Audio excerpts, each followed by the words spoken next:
Hello, I'm David. I'm the coordinator of the Maths Learning Centre here at the University of Adelaide. And this is Semester 2, 2025, the last semester of Maths 1A.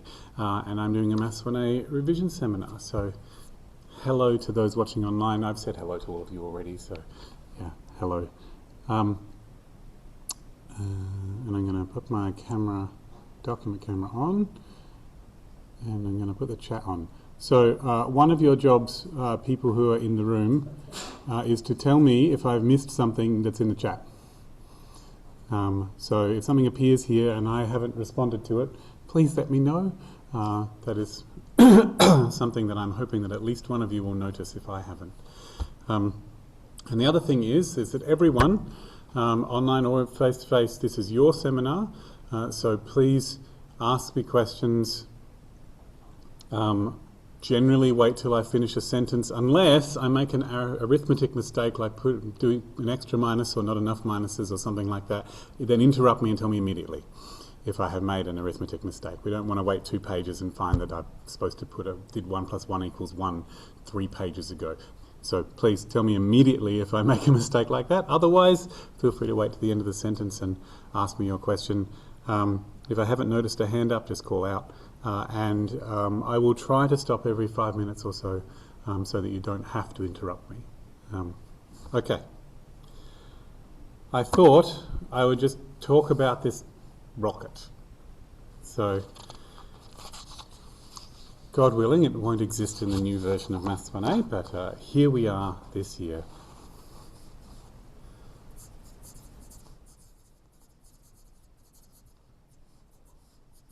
The rocket is in a video in week 10, and also in the notes. I can't remember what page it's on. If you just search the notes for rocket, you'll find it. Everyone knows what I mean when I say rocket, especially the staff in the Maths Learning Centre, because we are not fans of the rocket. Hello, people who wrote Maths 1A, if you ever watch this, I'm sorry. But that is my opinion.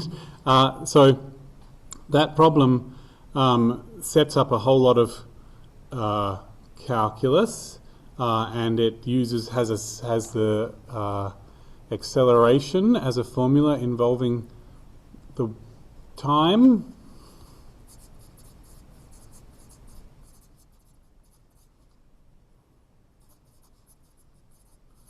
And then you integrate it and you get velocity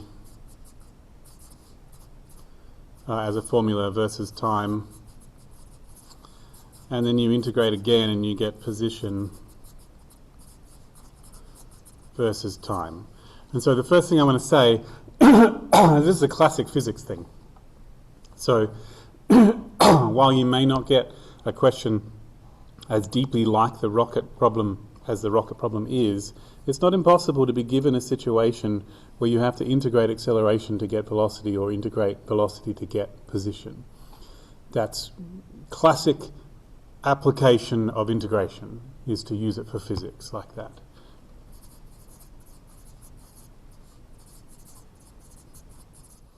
And the other thing about the rocket problem is that there are no numbers. It is all letters, and that is also common.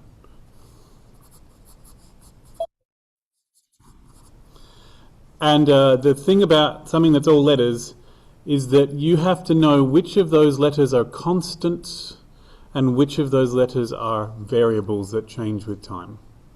That's a really important thing to be able to do. And so when you read the problem, you're going to have to watch very closely to the way they write about it to know which letters are constants.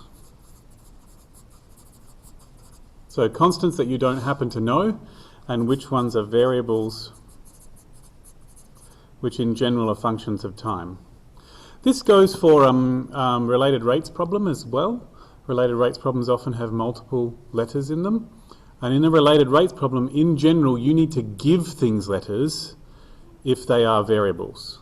So if something changes with time, it's generally time, then you need to give them letters in a related rates problem. And keep in your mind that they are variables, you just don't know what the formula for them is. Okay, and anything that's a variable when you differentiate it, will become d on d thing. But the important thing about variables is that accelerations, when you differentiate them, will become velocities, and velocities, when you differentiate them, will become positions. In that example, they used x for position, even though it was travelling vertically, which I would generally use y for position in that context. But that's just a spectacular vindication of the principle that in maths, technically, you're allowed to use letters to mean whatever you want. But it is tradition to use things that make more sense to the reader. Yeah. So that's my second piece of advice about that problem. What we can learn from that problem, even if we don't do that problem again. And I've got some notes here to myself now that I'm going to look here. One of the other things that happened in this problem is also that you didn't just integrate. That integrating produced a plus c. And then you have to sub in t equals something to figure out what the plus c is. And traditionally it's t equals 0. And that happened twice in this problem.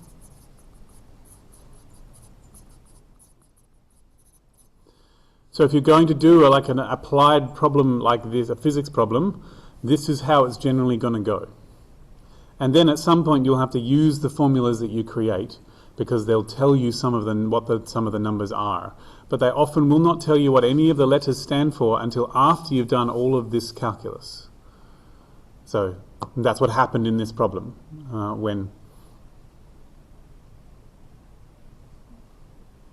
Dr. Green, I think was. But anyway, when the person did it, that's what happened in this problem. So what you can learn from a lot of examples is not so much the example itself, but some of the vibes, the ideas of what happened in that, so that you can reuse them. And then there were some other things you can learn are lecturers don't show the algebra when they do examples of calculus problems, but you yourself are going to have to do the algebra. Because usually when you're solving a problem like this, there is 2 times when ordinary algebra is needed.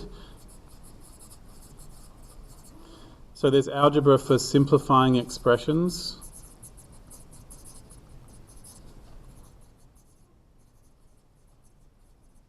And the lecturer did this in this example when he noticed like a GU in multiple terms, and so he factorized it out. And he also did it when he simplified a log that had a log thing times thing, and he separated that out into log thing plus thing. And there's also algebra that happens because the classic thing to do in one of these problems is to set, not in this problem, but usually in an optimization calculus problem, you have to differentiate something, and usually you go derivative equals 0, and suddenly you have an ordinary algebra thing where you have to solve an equation equals 0 and figure out what one of the variables is.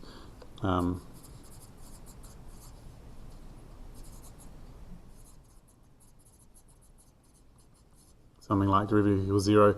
In this one, it happened when we said we solved that when the mass was 0, what was the velocity at that time. But it's usually like subbing in one thing and trying to figure out the other. And that happened here when you subbed in t equals 0 and had to rearrange to get c equals. So ordinary algebra happens a lot. And our experience at the Maths Learning Centre is that the ordinary algebra is often the bit that people find the trickiest when they're doing calculus. Well, at least derivatives. Integration has its own hardness. And last thing I want to say is, maths that's already written down in general doesn't make sense. No, don't do that. Oh, you stupid machine. Okay, so a useful thing to know when you're watching videos, or especially videos where someone has used PowerPoint slides and they have already written down the maths and they just talk about what's on each line, doesn't make sense. Almost all people find it very difficult to understand maths that has already been written down. And the key to making sense of it is to write it down again so that you can see how it was written live. One of the reasons I do these revision seminars the way I do is so that you can see the maths written live.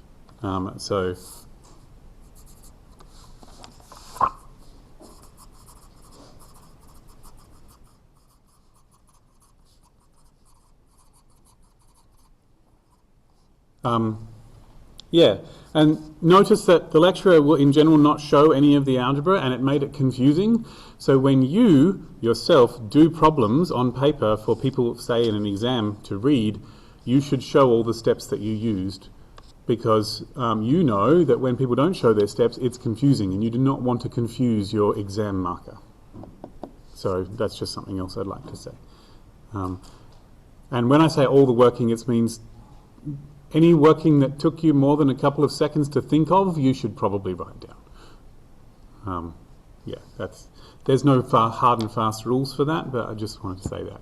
So I guess this is some advice I can take from watching that video, and any example that you see, you can try and say, well, what advice would I give myself based on what happened here, even if I never see this problem again?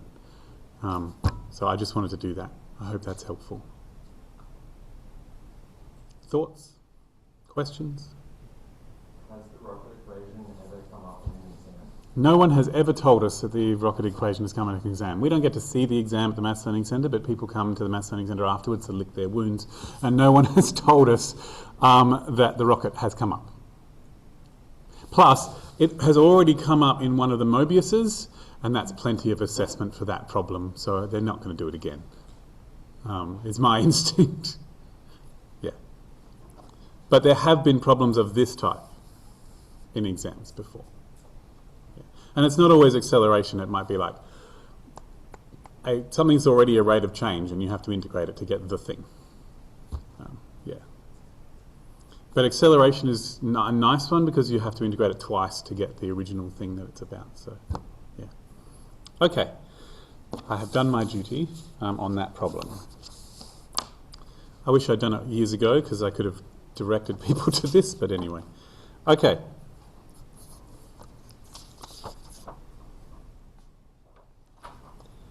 Are you all hearing me okay? Yep. The person who's furthest away has put their thumb up, so I think we're okay. All right. Cool. I was going to go calculus-y and maybe talk a bit about subspaces as well later. I've got 2 hours. And based on talking to people over the last few days and my knowledge, I thought I might talk about trig substitution first.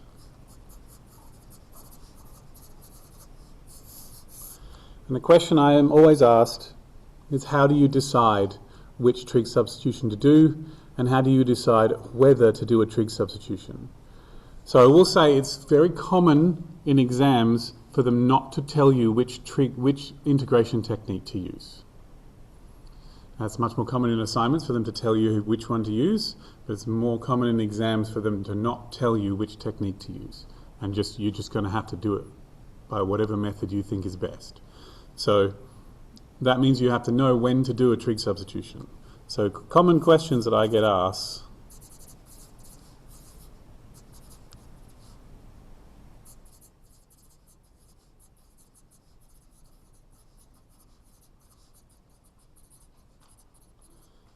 How to tell when to do trig sub, and how to tell which trig sub to do. They are the common questions people ask me about trig substitution, and I'm going to try and deal with them first, so that even if we all get evacuated at this point, we will know what I said about that. Okay. So there are 2 parts to the when to do trig substitution answer, and the first part is don't do it if there's an easier way to do it. So you should probably check if you can do it by some other method before trying trig substitution. And what that means is taking a few moments to think, does this look like something I could do another way? Don't necessarily do the whole thing, but so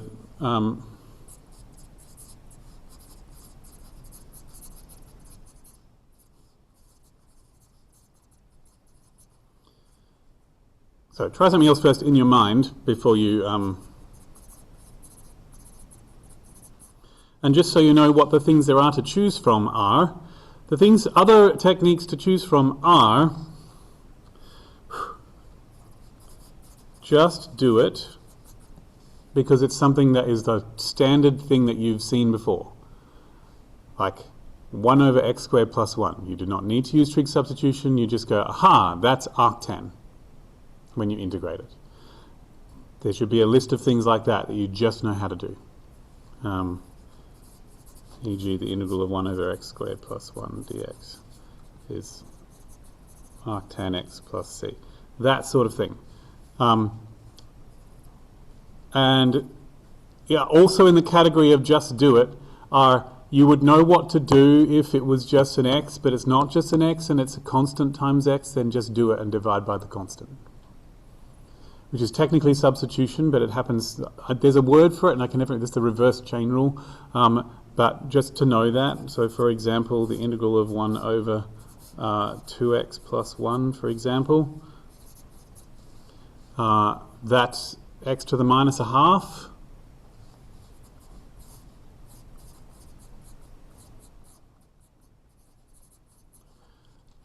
And you would do like, well, if that was just an x, I'd know what to do. I'd put the power up by 1, the exponent up by 1, and I go up to a half, and I divide by that new exponent. And then because this thing is the derivative of the thing in there is a constant, I can just divide by that constant.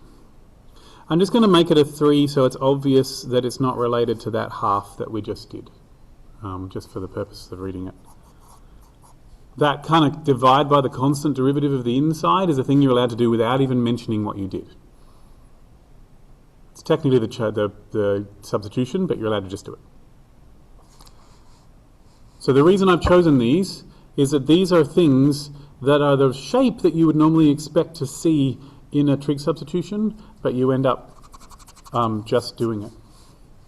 And then the other things that are on the list are ordinary substitution,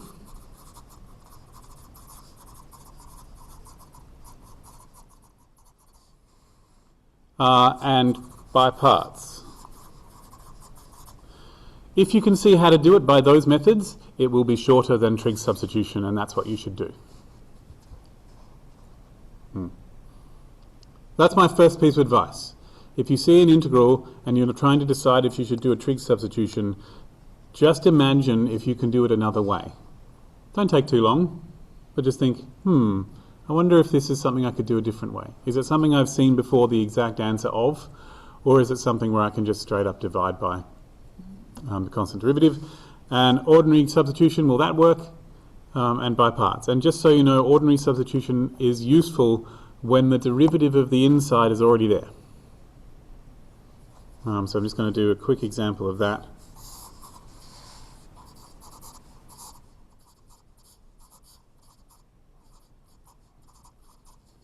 Like that. The most annoying part of this is that x squared minus 1 under the square root. But the derivative of that is 2x, and this is nearly 2x, it's just off by being multiplied by the wrong constant. So if your derivative is there, but it's off by being multiplied by the wrong constant, then substitution will work. And so we could go u equals x squared minus 1, and that'll work. Since the x is nearly the derivative of x squared minus 1. So you'll get du on dx. And so half of du is x dx. And so that x dx is there, and that's great. The substitution will work. So that's what I'm going to say. So just check. By parts, yeah, I don't know. I can't think of any good ones that will be better than a trig substitution, but you never know. These are the lists of techniques that you've been told. Maybe they didn't exactly tell you the just do it technique, but it's implicit. I know a lecturer who used to call this a Nike integral, because that's their tagline. That was their tagline, at least in the 90s. So, yeah. But these are the techniques, and then the other two techniques you've been explicitly told are trig substitution and a fancy technique of, oh crap, I missed one of them. In between here, just do it, is rewrite it. Which means like expand it out or factorize it or something like that. Sorry, missed one. But these two you weren't kind of told explicitly, and these two are specific techniques. And the other two techniques are trig substitution and integration and partial fractions. And partial fractions is a fancy way of rewriting it. So, questions, thoughts? So if we see a function and its derivative, the first thing we should be thinking is in ordinary substitution. Correct. And if it's multiplied, then it's by parts. Yes. You should see a function inside another function and its derivative is outside. That's what substitution is for. And two things multiplied that isn't that is by parts. So if you see an integrand and it looks like an ordinary substitution won't work, how would you know that an ordinary substitution won't work, but a trig substitution will? Cool, excellent. So, and that's a great question, and I'm going to repeat it. If you have an ordinary substitution and you're going, how do you know if it won't work and a trig substitution will? So an ordinary substitution will only work in the situations where I just said. The derivative is there already. And trig substitutions, that now I'm up to think like, how do you... So that's technique one of when to do a trig substitution is try something else. Technique two...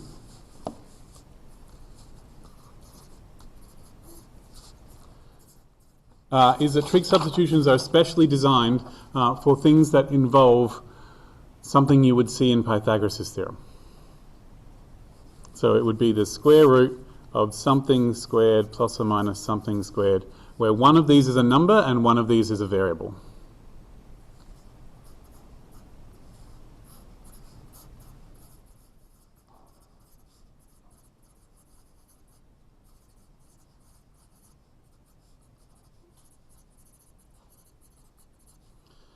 That is what trig substitution is for.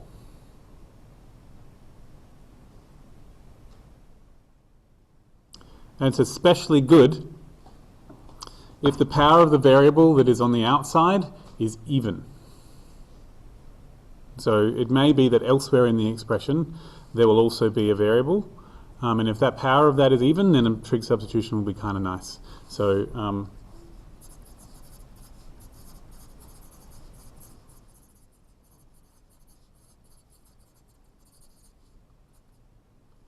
power variable outside has an even exponent. So just for example, if I saw this,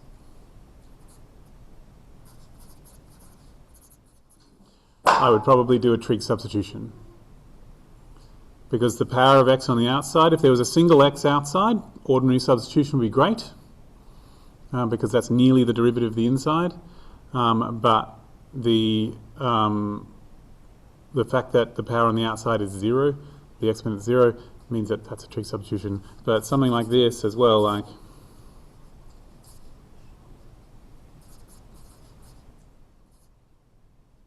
that's 3 now.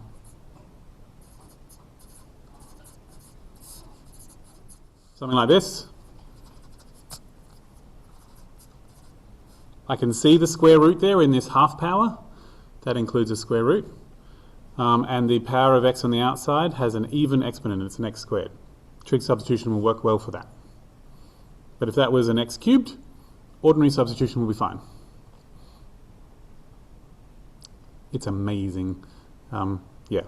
So trig substitution, as we all know, if you've watched any of the videos or tried it yourself, is long.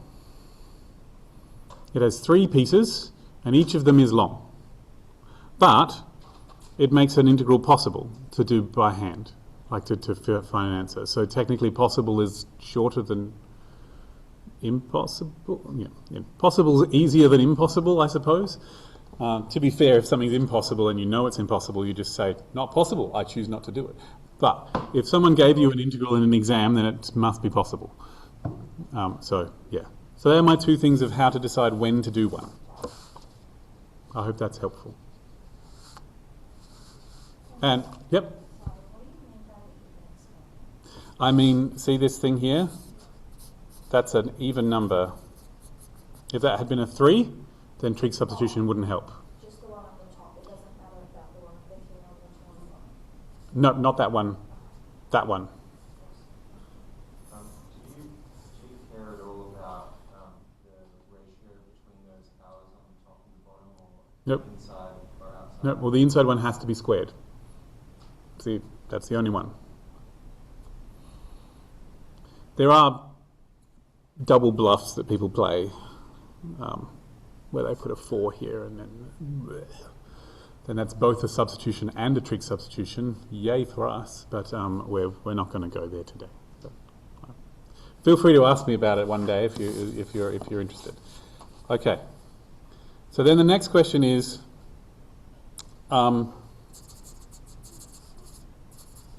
which one?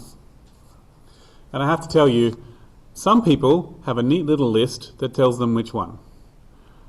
I am not good at remembering or even writing lists, so I don't use that method.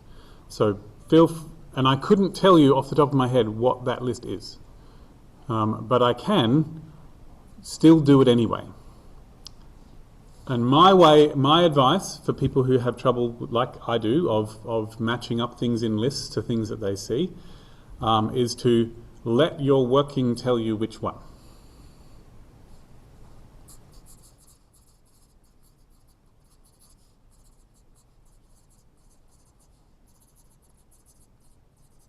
I know that sounds silly, but the working will reveal which one. Okay. There are two.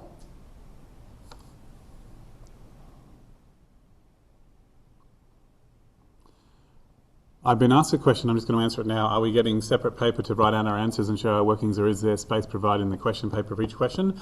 I don't know. I didn't write the exam, unfortunately. I am not responsible for that answer. Traditionally, it's space in the exam, like it was in Maths 1M. That's how Maths 1M was, those who did Maths 1M, yeah. So in the past it has been space in the exam, and I presume they're going to do the same, because why would you change it in the last semester of the university? So that's my answer. But again, I don't actually know, because I'm not from the group of people who teach this course. So, yeah. Okay. So what I mean by the working will reveal which one can only be shown to you by doing an example.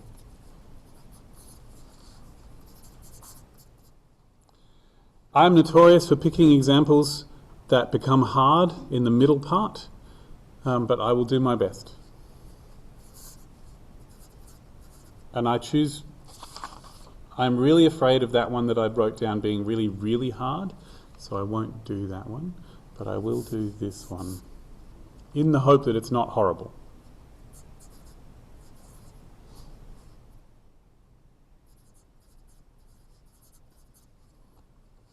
So I have the integral of x squared over the square root of 16 minus 9x squared. So my first check is to see if I know how to do it another way. If it had been a 1 at that spot, then I would probably be very creative and try and make it look like the derivative of arcsine. Because the derivative of arcsine does has a square root of number minus something squared. But it is not because of the x squared, so that's annoying. And if it was an x, well, that's nearly up to being the wrong multiple, the derivative of this. The derivative of this is minus 18x, and so I could do an ordinary substitution. But because it's an even power, I'm stuck. So I'm going to leave it like that. So I'm going to do trig substitution because it has the right shape of thing. Now here's the thing. Trig substitution is designed specially to use trig identities to get rid of square roots. That's what it's for. And that's why it's designed for things like this. A trig identity will normally have an expression that has a number squared and a variable squared involved in it. The classic trig identities have that property, and so that's why trig substitution is useful. And so knowing that that trig identity is coming, I'm just going to write it down. So I know that cos, would you like me to use u or theta? Okay.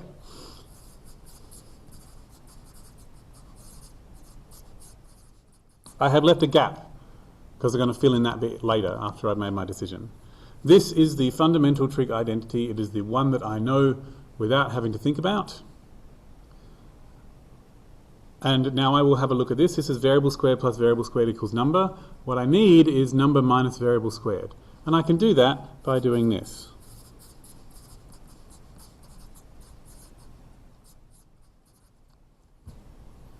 Now I have number minus variable squared. Same shape as this. Do I have... So in my mind I'm thinking number minus variable squared. And then in my mind I'm thinking here, this is also number minus variable squared. That's why I knew to go there. And I'm going to make this look as much as possible like this. So the first thing I need is a 16 in this spot here, where this 1 is.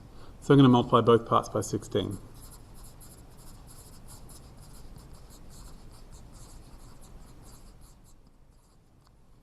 And now the number is correct. So all I need, inverted commas, what I need is for this to be the same as 9x squared.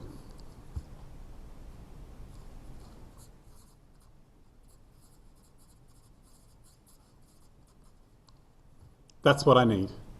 That this bit here, this 16 sine squared, is going to be the same as 9x squared. And I need to choose my x so that happens. I'm going to go back to the top and fill that in. So 9x squared is supposed to be 16 sine theta squared.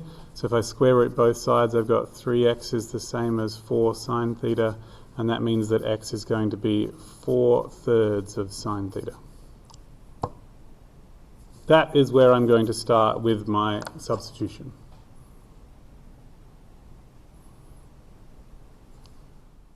Here you go. That's how I do it. There is another way, and I will show you that too. But I know that if I'm going to use trig identities to do this, then I'm going to have to do this working anyway, no matter what. So I might as well start writing it and use it to help me make my decision. So if I do make x 4/3 of sine theta, then down here, 9x squared will be the same as 16 sine squared, and I can replace them.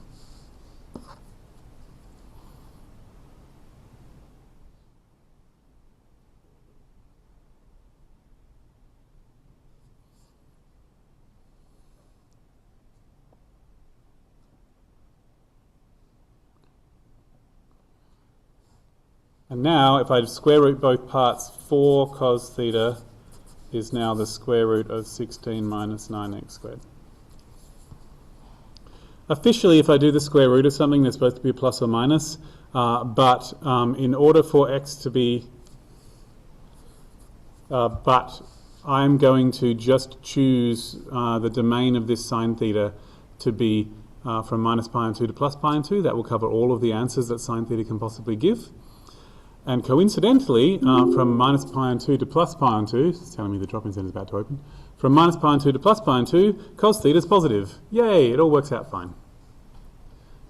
Technically, you're supposed to put that in your working.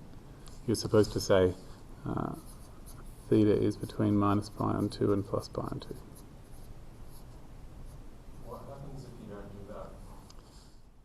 No one will care, probably. But if you don't do that, yeah, nothing will happen because it's all magically set up to work.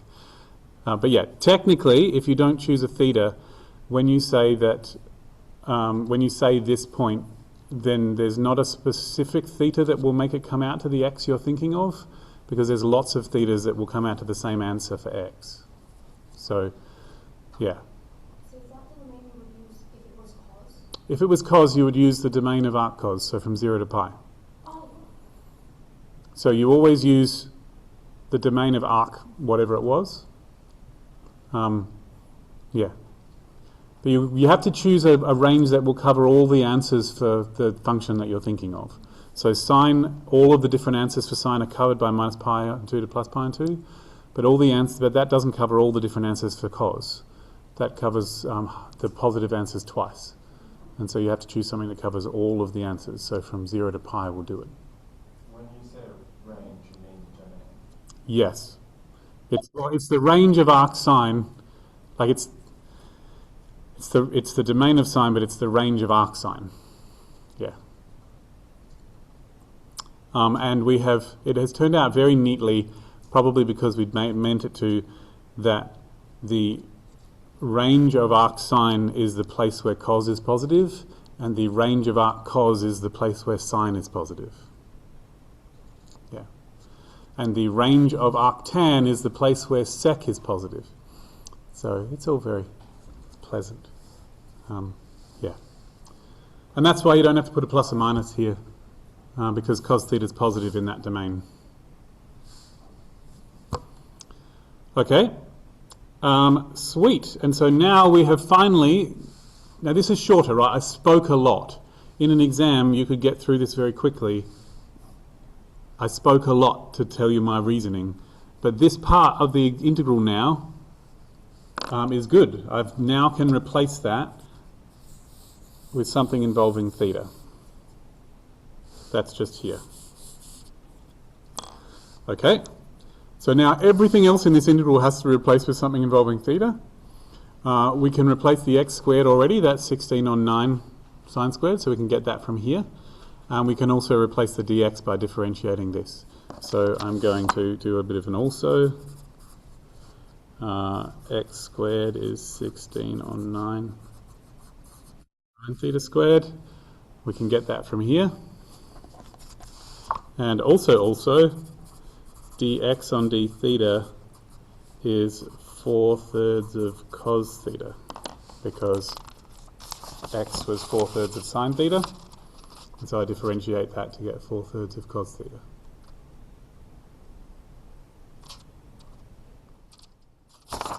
Which means that dx is 4/3 of cos theta d theta. And now every part of that integral can be replaced with something involving theta. That's the goal. This first section of 3 maybe of 4, let's say there's 4 pieces. This first section of 4 in trig substitution is designed, the point of it is to replace everything involving x with something involving theta, and in particular to replace the thing involving the square root with something involving theta that doesn't have a square root. So what we did is we replaced the thing under the square root by something that was squared, and it produced this when you did the square root. And so now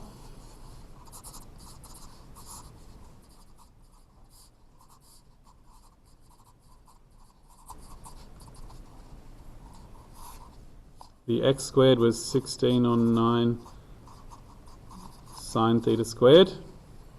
This thing was 4 cos theta. And this thing was 4/3 of cos theta d theta. So each part has been replaced with its matching thing. They're all on the screen at the moment. The x squared was replaced with this. Let's colour code. Have I got enough colours? No, but that's okay. The x squared was replaced with this. And the root 16 minus 9 squared was replaced with this, and then the dx was replaced with this.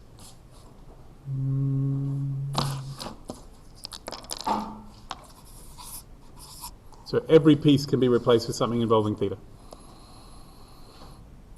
And now, so that was part 1.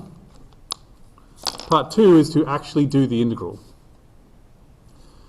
So part 1 is replacing all of the x's with something involving theta, and it involves choosing what thing to do. And part 2 is to do the actual integral, which will first involve us simplifying this. Okay, but before I move on, questions? Okay, I just want to say an alternative way of dealing with this. You know how I said that this is a Pythagoras theorem sort of expression? Well, the other way of dealing with it is geometrically by drawing a Pythagoras' theorem. Here is a triangle. And if I was doing Pythagoras' theorem, this squared plus this squared would be this squared. But also this squared minus this squared would be this squared. So if you've got a minus between two things squared, the big one will be on the long side. So that's going to be 4 and 3x Give me a second.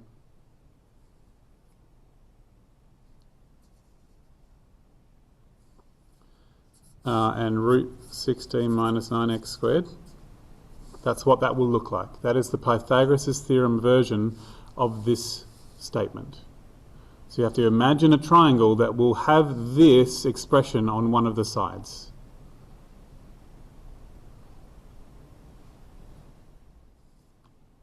And now, are you ready? If theta's here, then x is involved in sine theta. And this is involved in cos theta. If I put the theta here, then the 3x would be involved in cos theta. It's tradition to, if you can manage it with sine, then try. That's the tradition. So. And now sine theta is 3x on 4. And cos theta is root 16 minus 9x squared, also on 4. And so you can rearrange those to get x equals and the square root equals. That's another way of doing it. I don't know which one your lecturer prefers. Yeah. The only thing I would say is that if you are planning to ever in your life do a hyperbolic trig substitution, which you would only do if someone told you to do, or if you were feeling fancy today, you can't do the triangle because the hyperbolic trig functions aren't based on triangles. So you have to do the trig identity version if you're going to use hyperbolic trig substitution.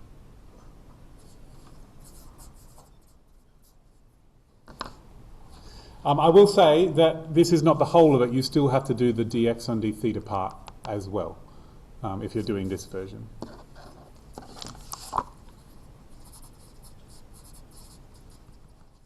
That's still necessary. We okay?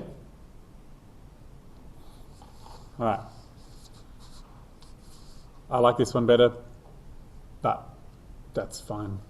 On a good day, I can do this. Okay, so now that's part one. Sometimes in exams, they just get you to do that first part and then stop. They'll just say, do a trig substitution until the integral involves only thetas. And then you'll stop, because there's just too much effort to do anything else. But sometimes they'll get you to do the whole thing. Or sometimes they'll tell you what the substitution is, and that'll be a little easier. And you can work through this forwards if they tell you what the substitution is. Yeah. Okay. And then the next part is to do the integral. Yes? Oh. Can the same answer be obtained by using a 1 minus cos? Yes, it can. So you're saying at this point, could I have done sine squared is 1 minus cos squared? Is that what you mean?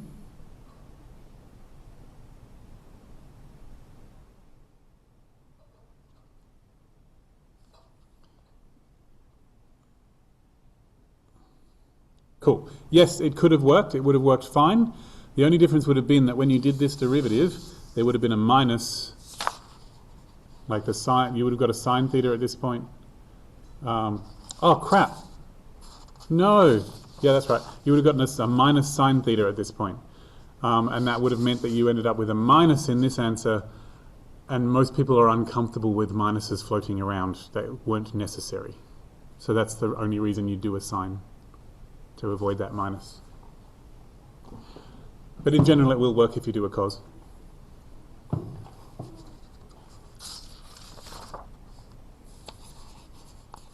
The person marking it will have to concentrate harder because they expected it to be a sine, but they'll still mark it correctly. So, yeah. Okay. The next step is to actually do the integral. And I'm just going to copy what I had on the previous page, because if I don't copy it exactly, I will get it wrong if I try to do working across pages.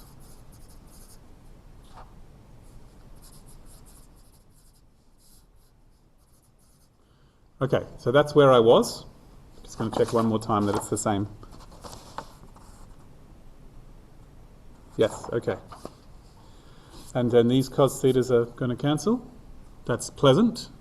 This 4 will cancel with this 4. So I'm going to get the integral of 16/27 of sine theta squared d theta.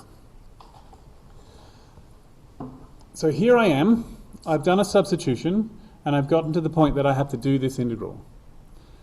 I can't do a trig substitution again because I've gotten rid of the square roots which cause trig substitutions. So now what happens is you have to go back to that list of things you know how to do and try to do it a different way. Trig substitution, that first stage doesn't do the integral, it just turns it into another integral that you then have to know how to do. That's why it's a classic for exam questions, because you end up testing multiple different styles of integration. Okay. So that's going to require me to integrate sine squared. I can't use ordinary substitution because that would require cos theta to be on the outside, because the inside is sine theta and I need its derivative to be there already, and it's not there. So I can't use substitution. I don't know how to just do it, not off the top of my head. By parts isn't going to help because, I guess sometimes a number helps. But integrating this number, differentiating this would just make it worse, I think. Get 2... Yeah, that doesn't sound fun. I don't like it. So you are going to have to use the only other thing on my list, which is rewrite it. I have to write this in a different way so that it's possible to do this integral. And this is the other power of trig functions, is trig functions have trig identities that allow you to rewrite them in different ways. Now, I can't use sine squared plus cos squared equals 1 because that would just turn it into cos squared, and I still don't know how to do that one. I have to use a different trig identity that's got sine squared in it. At this point, I'm going to ask someone if they know one.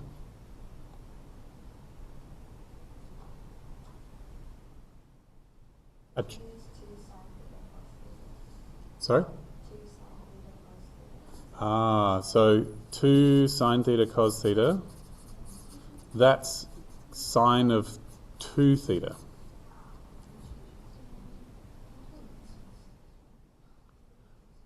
But cos of 2 theta has a sine squared in it. Cos of 2 theta is cos theta squared minus sine theta squared. So cos squared plus sine squared is 1, but cos squared minus sine squared is cos of 2 theta. This is fine, it's got a sine squared in it. It has an annoying cos squared floating around as well. But I know that cos squared is 1 minus sine squared. And so this is in fact the same as 1 minus 2 lots of sine squared.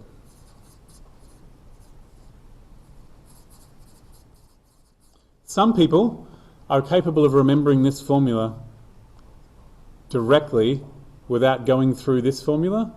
Well done you if that is the person you are. It is not me. I can only get it from this one.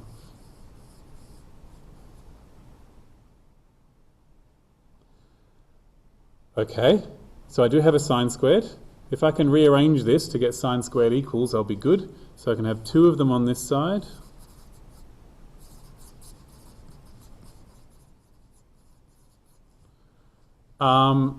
And I guess I could just multiply by 8/27, and that'll give me 16/27 of sine squared, which is the thing I actually want.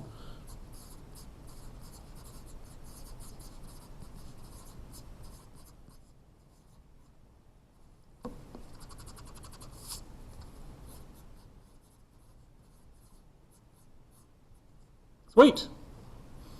Now I have the exact thing that my integral is. Fun. I could have divided by 2 and then subbed in the half. That would have been fine as well. Okay, so the integral I'm actually going to be doing now is the integral of 8/27 of 1 minus cos 2 theta. That's the actual integral I've got. And that integral I can actually do. The 8/27 will still be there multiplied on because that's how integrals work. The integral of 1 is theta. Don't be putting an x in there because it's actually d theta. And the integral of cos theta is sine theta, but it's a 2 theta, so I have to divide by the 2.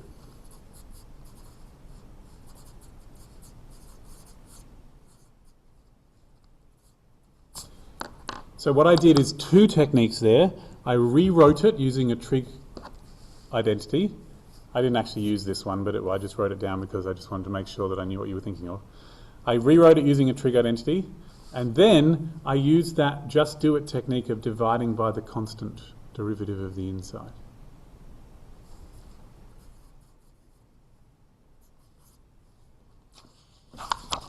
And the plus c goes in as soon as the integral sign disappears. So now I have done part 2.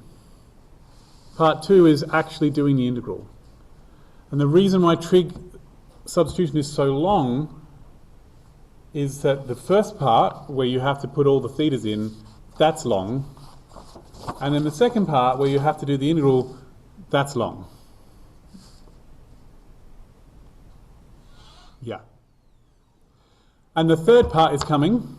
There's one part left, which is putting the x's back.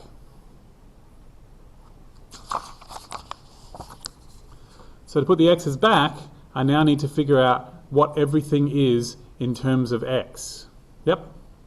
Where did the 8 over 27 come from? I times both sides by 8 over 27. So I got a 16 over 27 here. Because 2 times 8 is 16, and that matches up with this coefficient.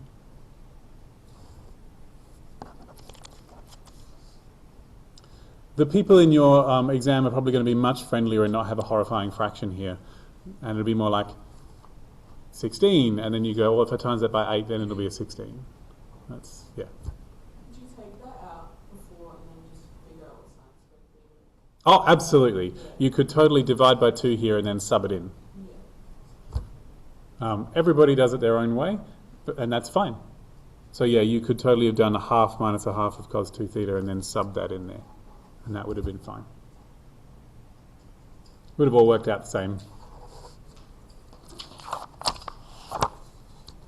Okay, so I need to now replace this and this with something involving x. So I need to go back to my first page and find out how x is related to theta. Aha, x is 4/3 of sine theta. So if I need to figure out what theta is, I'm going to have to undo this. Okay. So to find the theta, I know that 3x is 4 sine theta. I wrote that down earlier. And so that means that 3/4 of x is what sine theta is. And so therefore theta must be arc sine of 3/4 of x.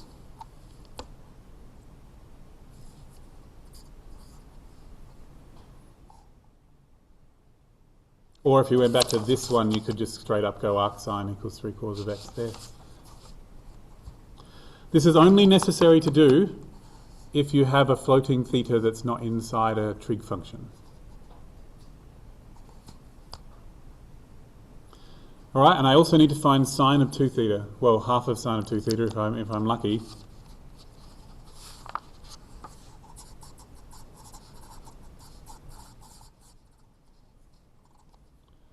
And I don't have sine of 2 theta on my list. I'm going to have to make it out of the things I've got here. Oh, look, we have this trig identity. Sine of 2 theta is 2 sine theta cos theta, and I do have sine theta and cos theta on my list earlier. So, sine of 2 theta is 2 sine theta cos theta. And sine theta is on my list. It is, well, I just wrote it, didn't I? Just a second. Sine theta is 3/4 of x. So I can pop that in. And cos theta, wait. It's 1/4 of root 16 minus 9 on x squared. 9x squared. That's where cos theta is.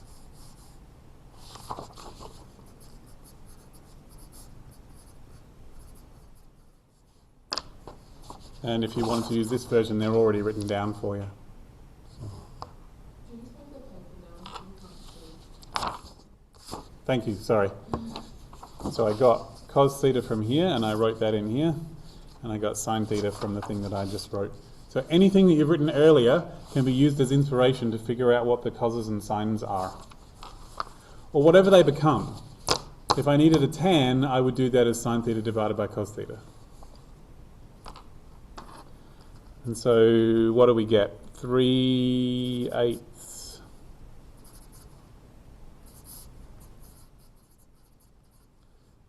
And I suppose I actually need half, don't I? Where's my integral? That's right, yeah.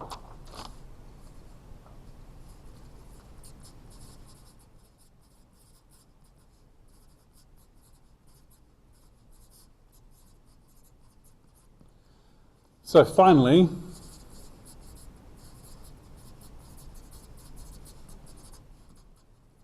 you don't need an is if you've got an equal sign. So the integral is equal to 8/27 and theta, which was arc sine of 3/4 of x,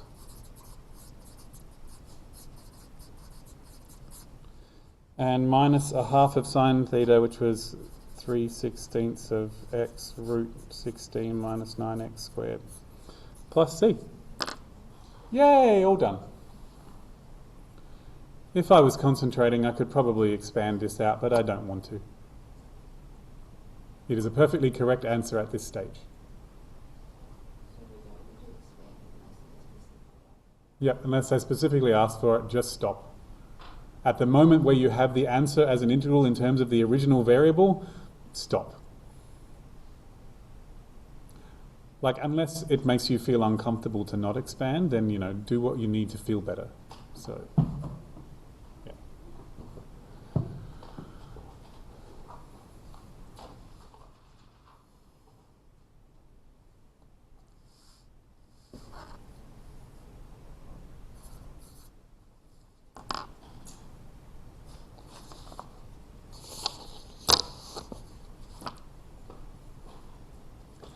I have tried to say multiple times that there are three parts to this.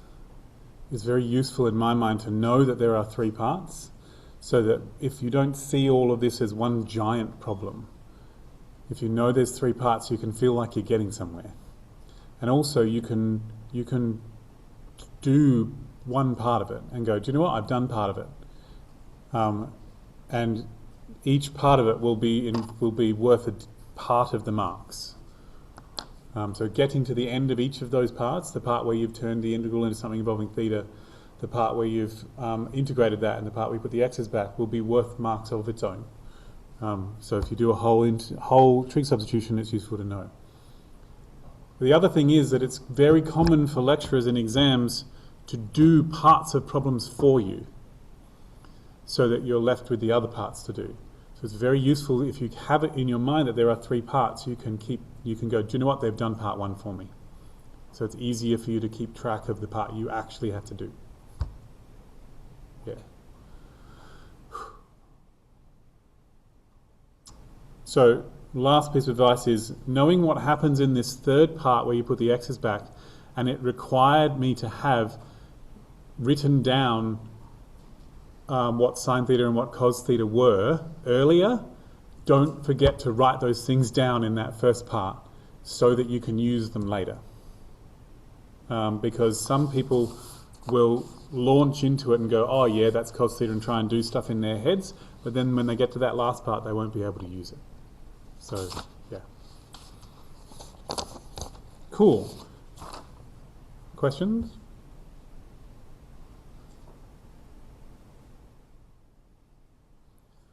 I have one last thing to add.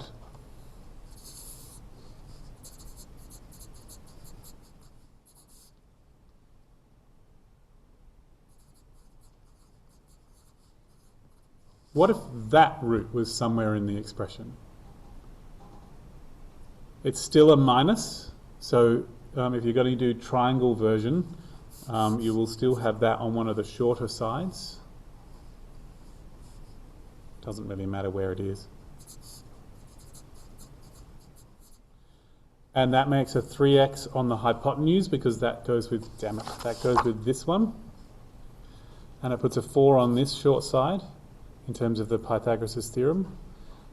And then you have to decide where your theta is going to go. So if you put the theta here, then x is going to be involved in the sine theta, but it'll be on the denominator, so we're actually going to end up with cosec, and nobody likes cosec. So we're going to put the theta here, because nobody likes cosec. Sec is just good enough. And then what this will mean is that sec theta is 3x on 4.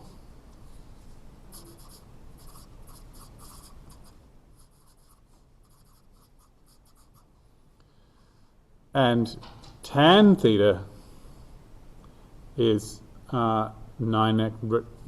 I'm just going to write it.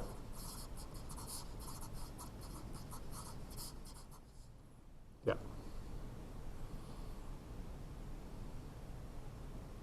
So if you want to use the triangle, you have to concentrate really hard for this.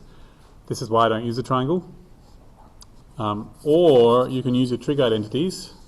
So we know the classic trig identity is that cos squared plus sine squared is 1.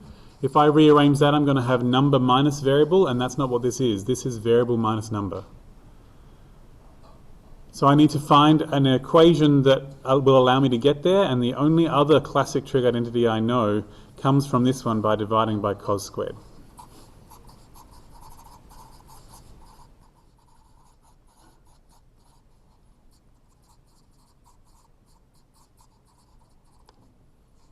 And this, still not good enough, is it?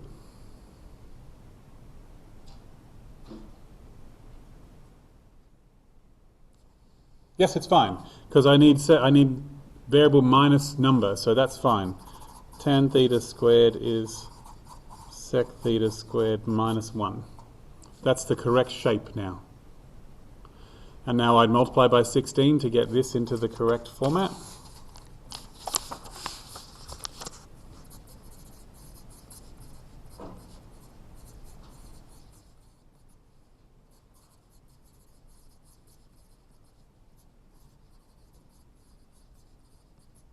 And then I want this to be 9x squared.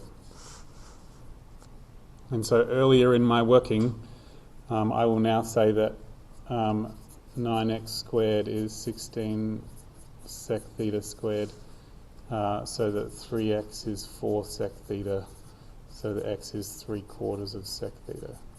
So some people, upon seeing an expression like this, will just know that the square root of these numbers will end up in the fractions in these spots, but I have trouble doing that. And look, there it is. Oh no, 4/3. Wrong way around. 4/3 of sec theta. So that's what would have happened if it had had it the other way around. And if it was a plus, then I would have used this formula, because it's got a plus in it.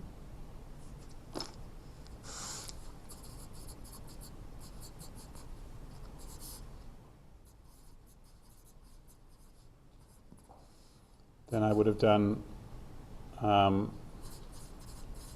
cos squared plus sine squared equals 1, and 1 plus, that's the correct shape, multiplied by 16, etc.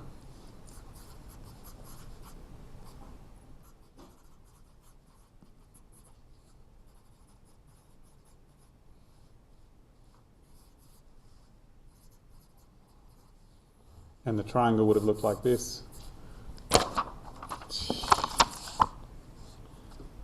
So this has got a plus, so it's actually the long side.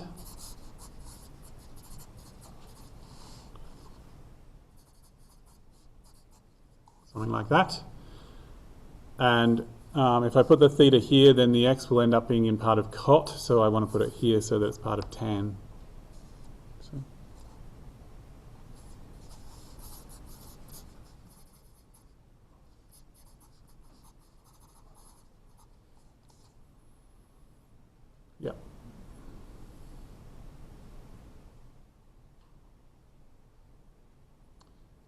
So for me personally, the triangle works beautifully when you've got a sine trig substitution, but all the other ones I don't know where to put the theta. So I really prefer the trig identities, but everyone's brains works a little differently, so do what works for you.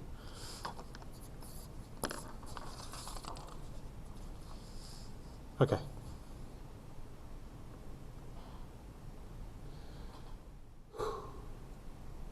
We'll be fine. So, I have a question. Yep, sorry? That was scary. It is. And you should acknowledge your fear and find ways to deal with it. And one of the ways is to have something that you know you can do.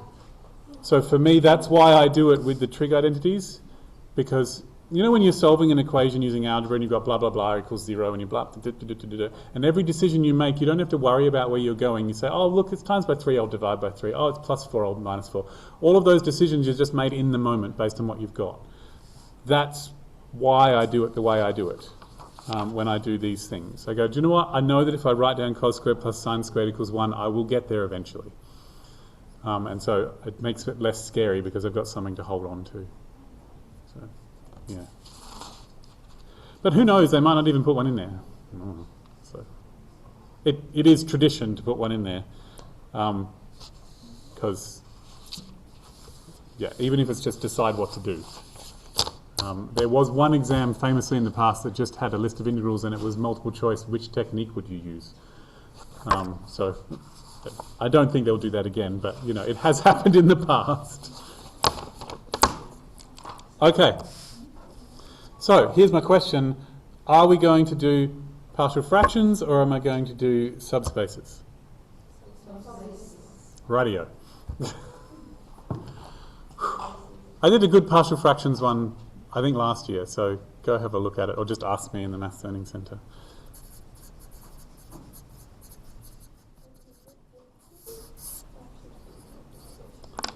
Okay.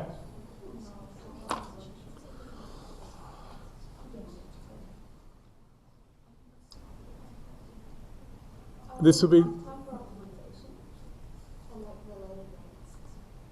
We'll see.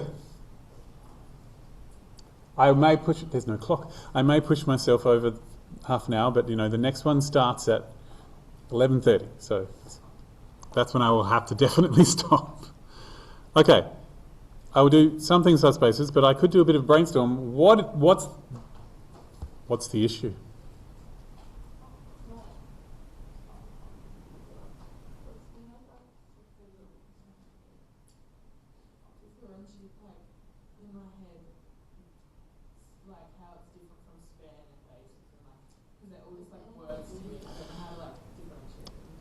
Awesome.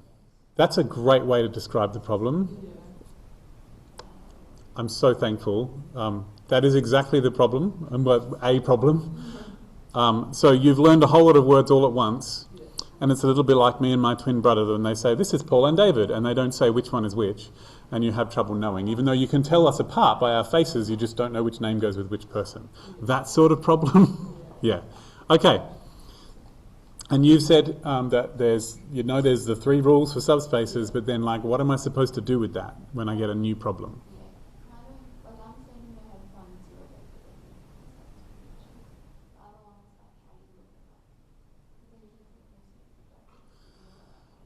I hear fancy brackets. Excellent. These are all valid and important things to say. So when and if you do Maths 1B, come and talk to us again, because this information will fade over Christmas. Chat to us again. So if you're going to do Maths 1B, my recommendation is to come and watch one of the past revision seminars from me about subspaces before you start, because your first Mobius will have subspaces in it in Maths 1B, if that's the course you do in the future. If you're not going to do it, then have fun. If you are going to do Maths 1B, please have fun as much as you can. And I do promise we will be here in summer school if you're going to do Maths 1B in summer school, but nobody knows the actual dates of summer school yet, so we'll be here for all of them, whatever they are, just letting you know. And if you do semester 1, there will be a Maths Learning Centre at the new university, okay, just so you know. Okay, just want to make sure everyone is aware of that. So, subspaces. Okay, and you're saying that there's these three words,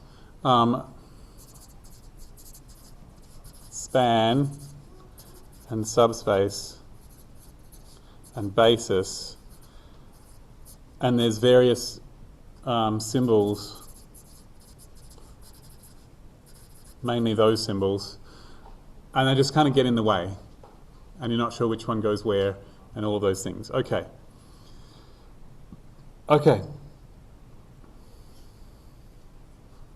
Just let me think.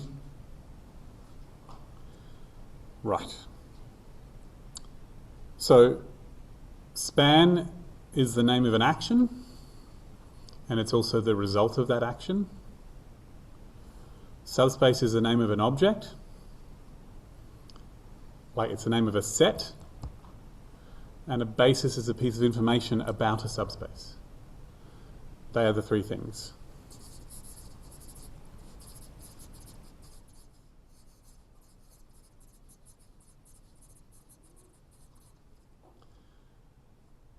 Subspace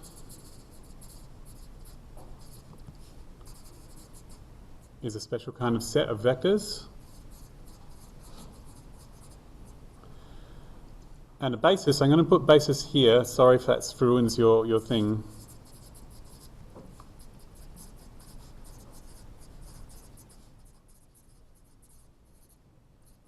Basis is information about a subspace. And it's very useful to know that the action of spanning turns a basis into a subspace.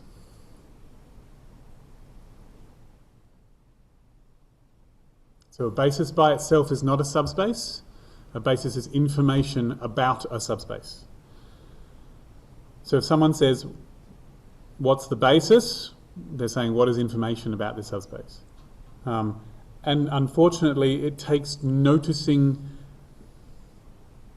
what words and symbols they use when they ask certain questions. So my big recommendation is I can tell you, but every time you are faced with these words, you should try to think which of them it is, and then when you look at the solutions, look carefully at the way they wrote about it, because you have to write about it the same way. That's the only way to learn a piece of language, is to take note of how it's used. Similar to how when people learn English, sometimes they say things like, I love you from the heart of my bottom, because they haven't noticed that those words have to go in a certain order. And it's the same with maths language. Okay, so considering that both a basis and span are related to a subspace, it's probably a good idea to talk about subspaces first, but maybe not. Maybe I'll talk about the action of spanning first. So spanning is an action that takes a list of vectors and produces a subspace. Yes? You wrote there that a subspace is a set of vectors. Is that a finite set or an infinite set? It is almost always an infinite set. There is only one subspace that is finite. And that is the set that contains just the zero vector all by itself. All other subspaces are infinite. So.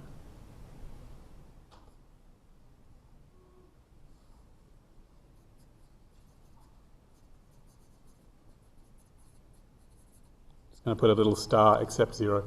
Okay, so I'm just going to start there. All of this is based on one key and important idea, which is that the point of vectors is that they do scalar multiplication and addition, is that they do linear combinations. That's what vectors are for. Well, that's what makes them vectors, the fact that they do that. So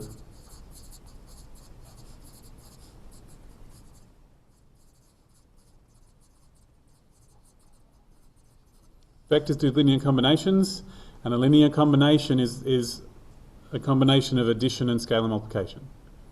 Subtraction too, but that's technically scalar multiplication as well. So do linear combinations, e.g. something times vector 1 plus something times vector 2 plus blah, blah, blah, that sort of thing. That's a linear combination, and that's what vectors do. And all of these three ideas at their heart is linear combinations. So this is the key and important idea, that to a mathematician, the only thing that makes a vector is that together all the vectors do linear combinations in a reasonable way. That is what vectors are. Things that do linear combinations. Okay. So, if you take some vectors, nice little short list of vectors, a finite list of vectors, nice little short list of vectors, and you make all the linear combinations you can possibly make, that action is called spanning.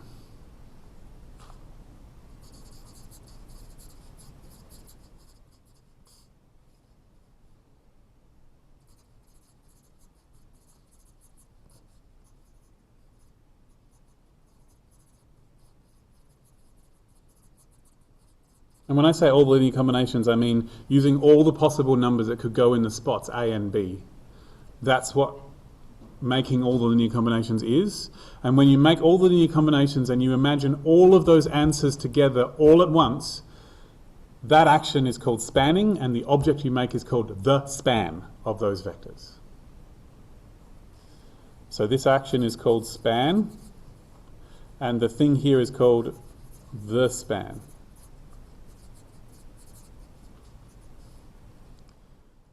That's what spanning is.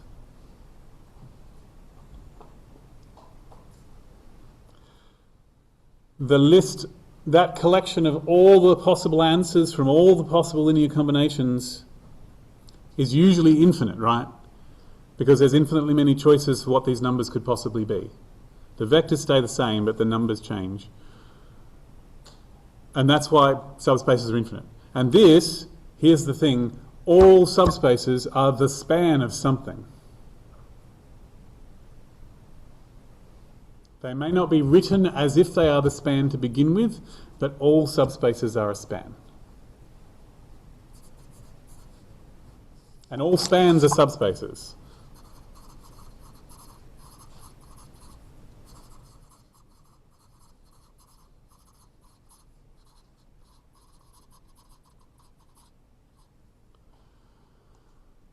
Okay.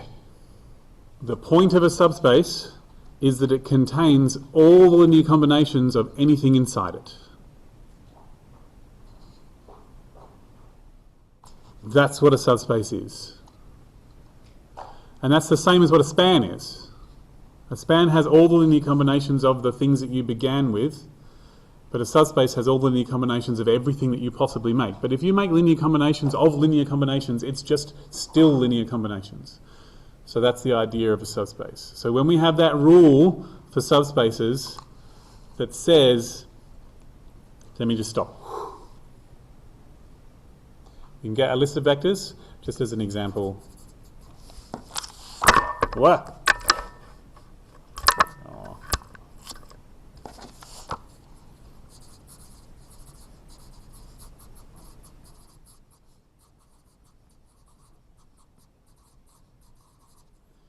That notation means that these two vectors, when I put span on it, those two vectors are used to create infinitely many other vectors. By going like 4 of this one and 6 of this one and root 2 of this one and minus 70,000 of this one and none of this one and 4 of this one and none of this one and none of this one, and all possible numbers that could possibly be used to multiply by them and add them together. All of those answers, if you imagine all of those answers and you colour them all in, that object is the span of these vectors. And so the action that was used to make them is spanning, and the object that's used that you make is called the span.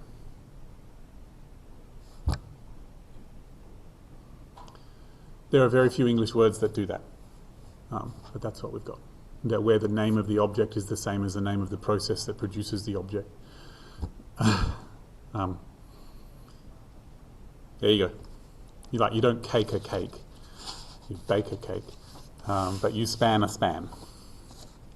Okay, so that's what span is, and this object is a subspace. I made it out of these vectors, but it has infinitely many other vectors in it too, And if I start with any of those vectors and do linear combinations, I'll just make more of these things. The point of a subspace is it's self-contained under the action of linear combinations. Yeah. So it's almost as if, like in this course, the definition of what the word span means is literally 2 lines embedded in the middle of a paragraph in your notes. And you didn't even notice it when it went by. But that was there so that later on they could say, oh cool, you know when we do span, that's the act of making a subspace. Yeah. So when they say, what is a subspace? They say, what is this subspace? Usually the answer is, it's the span of these vectors. There's only one answer to what is this subspace that is shorter to write than this, and it is R2 or R3 or whatever it is. A subspace could be everything. The thing you span could be everything, but most of the time the thing you span is not all the vectors that are possible. This thing, these vectors have 3 coordinates. When I span these 2 vectors, I will not make all the vectors that have 3 coordinates. There will be vectors with 3 coordinates that cannot be made as part of this span. This does not cover the entire of R3. So when we ask, do these vectors span R3, we are saying, do you cover the whole of R3 when you do this action of spanning? And that's the same as saying, are there any vectors missing when you do linear combinations? That's the question you're asking. Yeah.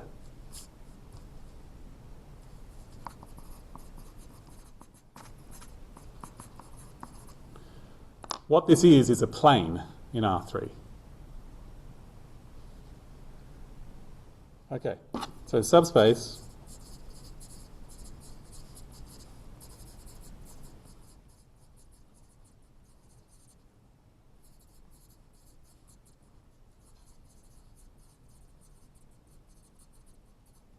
is self-contained under linear combinations, and in fact the maths word for self-contained is closed.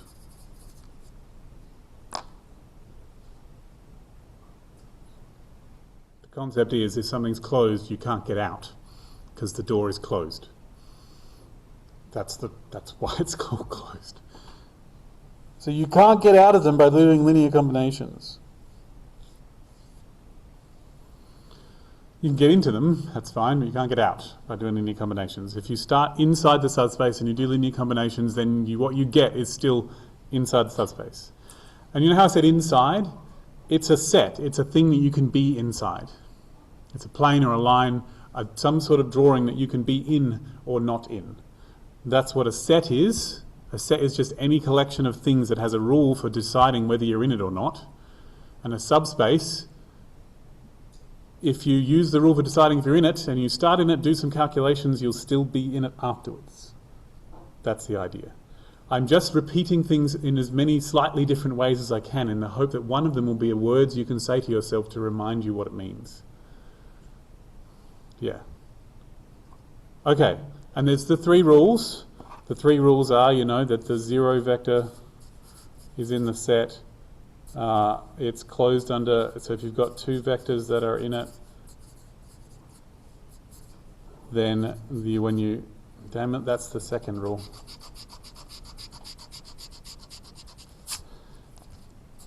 If you have 1 vector in it and a number in R, then when you multiply by the number, you're still in it afterwards.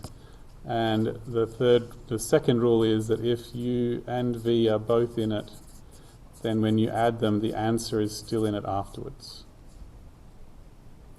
The reason I put them in this order is that this rule is rule 1 because it uses 1 vector, and this is rule 2 because it uses 2 vectors, and this is rule 0 because it uses the 0 vector. I know that's stupid, but that's how my brain works. And the reason I put them in this order is it's much easier to check if something breaks the scalar multiplication rule because you only have to think of 1 vector. Something else that's worth noting about this definition is it uses this symbol, this in symbol. You know, that symbol means is in, or is a member of officially, but is in and will do. It uses this is in symbol. Let's count it. This in W symbol. It says the statement that something is in W 1, 2, 3, 4, 5, because there's 2 of them, 6 times. 2 vectors here that are both in W. So a proof that something is a subspace will mention the fact that something is in W 6 times.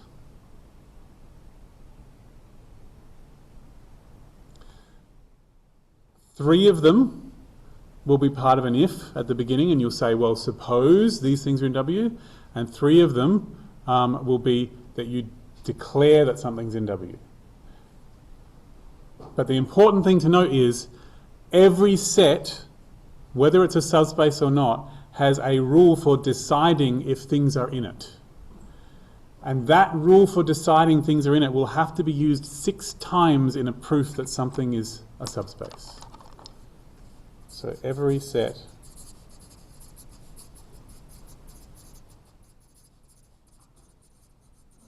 including a subspace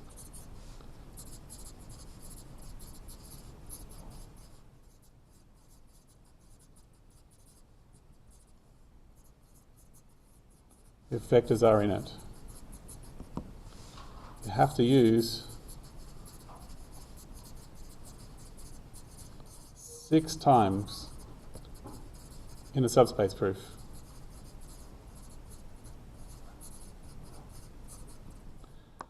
I know that's probably not very important, but it's really important to me. That tells you how important the rule for your specific set is. Yes. That rule is really important, and you have to know what the rule is. How do you decide if something's in this set? That's really important for proving that things are subspaces, and it's just really important. And now we're up to... Right, just wait. So, vectors are linear combinations. Spanning is the act of doing all the possible linear combinations based on a starting set of vectors, and the act of spanning produces a subspace.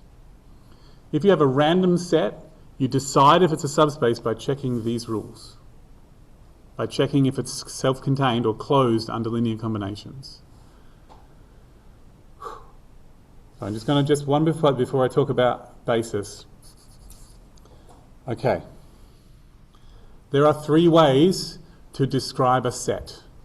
Technically there are 4, but because one of them is to make it out of other sets. But there are 3 main ways to describe a single set, and they are list.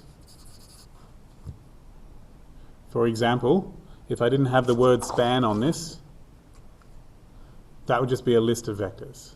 It's a perfectly good set. It only has 2 vectors in it. There is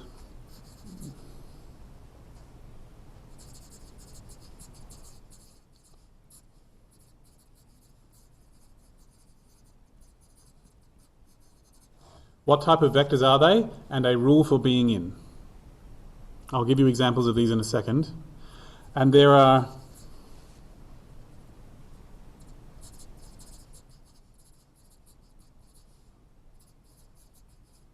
how to make the vectors and just some technical details. These are the 3 ways to describe a set. Some people use a colon, like a 2 dots in this spot, instead of a vertical bar.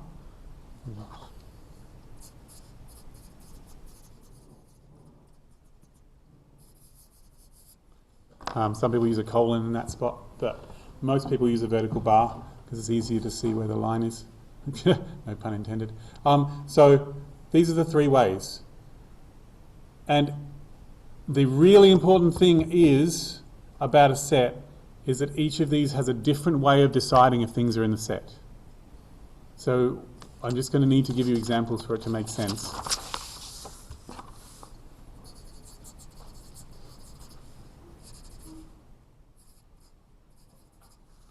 That is a perfectly good list. It is the list that just has the 0 vector in it. But if I had like 1 or 15, 1, 17, something like that, also a perfectly good list. The way to decide if a vector is in this set is if it's in the list. And just go, is my vector in the list? Yes, then it's in the set. Is my vector in the list? No, and it's not in the set. That's all there is to it. And this is a subspace. And this is not a subspace. The only set that is a list, that is a subspace, is this one. This is not self-contained under scalar multiplication. Because if I multiply this vector by 7, I will not get this vector. Even better, if I multiply this one by 0, I will not get this vector. The only way for it to be self-contained is that no matter which multiple of these you give, it's one of the ones in the list. And the only way to arrange that is for it to be the 0 vector. Because when you multiply that by any number you want, it's fine. It's still the vector I already had. Yep? Is that enough proof for what proofs do you have to give? That this isn't a subspace? Yeah. Yeah. So you don't usually have to prove that the 0 vector all by itself is a subspace. You can just say that's a subspace. Because that's totally a theorem or a lemma or something in the notes. But to prove that this isn't a subspace, like the proof would be 3 times 103 is 309, which is not in the set. Perfectly acceptable. I mean, I could also just say 0 isn't in that list. That would be a perfectly good one too. But even if 0 was in this list, it would still not be a subspace because this doesn't work. You'll be guaranteed, if you have a short list of vectors, if you just multiply one of them by a big enough number, it will not be in the set. Or a small enough number. Multiply it by a good fraction and make it smaller. Okay.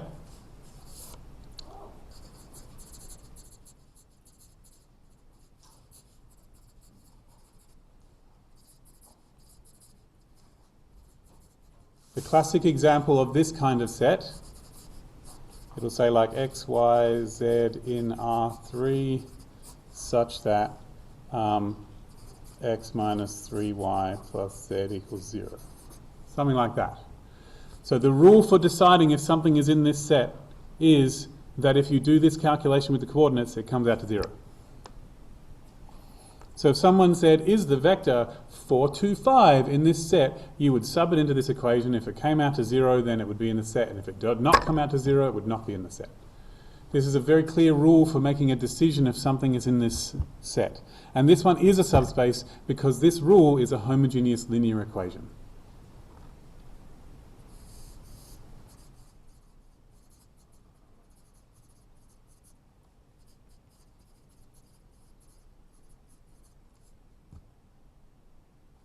There can be any number of equations here. You can even have a description in words if you want, as long as there is a hard and fast rule that's something that you do to the vector to make a decision of whether it's in the set or not. And if anything has a list, any number of homogeneous linear equations here, as long as they're all equal to 0, they could be equal to each other and then equal to 0, that's fine.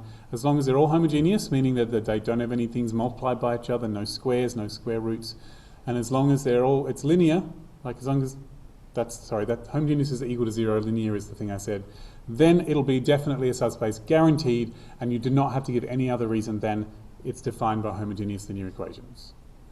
But if they're not homogeneous linear equations, it is most likely not a subspace.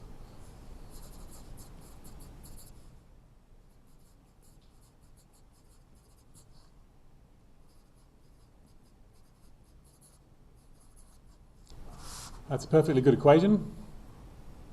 Or if it's not even an equation, like it's a greater than sign, yeah, all bets are off. It's going to be stupid.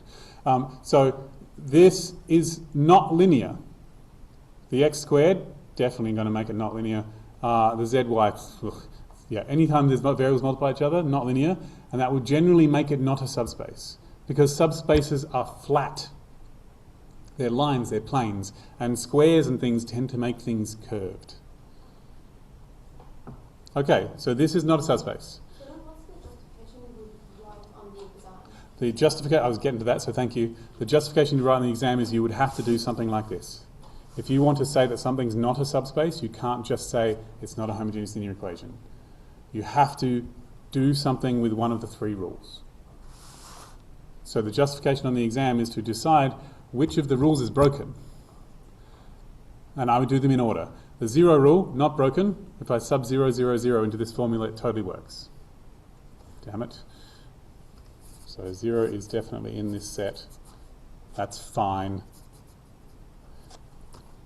So you would not generally show these two. Right? So 0 squared is definitely 0 times 0. That's totally fine. So, damn it. And I also know it's closed under scalar multiplication. So if I have like, if x, y, z is in the set, I should have given it a name, but it's currently just called the set, is in the set, consider k times x, y, z.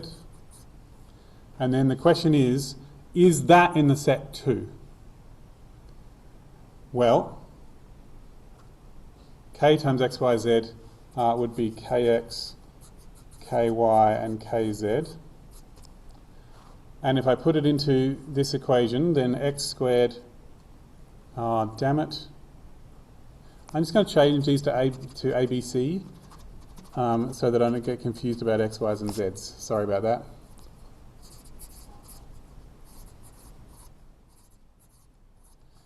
So then x squared is ka squared, which is k squared a squared, and zy is kb times kc, which is k squared bc. And then my question is, are they equal? Oh, yes, they are. Because I know that a squared is bc because abc is in the set. So I should have written my proof differently. If ABC is in the set, then a squared is equal to bc.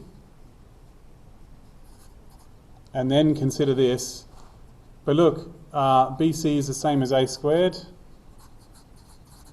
and that's the same as x squared, and so zy is in fact equal to x squared. Ta-da! It works. You see that sometimes when you make these proofs, you have to fix them as you go. So this would be part of a proof that this is a subspace. It's not a subspace, unfortunately, because it doesn't satisfy the addition rule. But this is a proof that this is closed under scalar multiplication. And that is a classic thing that they could do in an exam. Instead of asking you to prove that something's a subspace, they could just ask you to prove it's closed under scalar multiplication. Because they don't want you to do the whole proof that something's a subspace. They just want you to do a bit of it. And this will do. But if you wanted to show that it was not a subspace, you would have to break one of the rules. And so far, the only rule we could possibly break is the addition rule.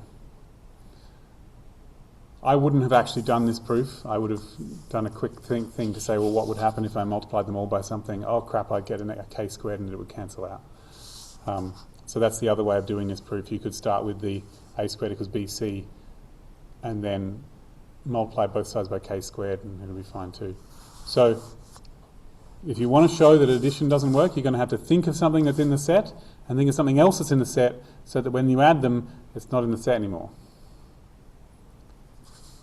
I've got an idea.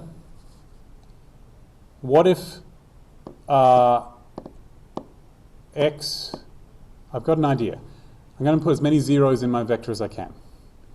If x was 0, in order to get something that was in the set, I'd need at least one of z and y to be 0. So what if I had 0, 0, 1 is in this set? Since 0 squared is 0 times 1, that's correct. And 0, 1, 0 is in the set, since 0 squared is 1 times 0, and that's okay. But if I add them,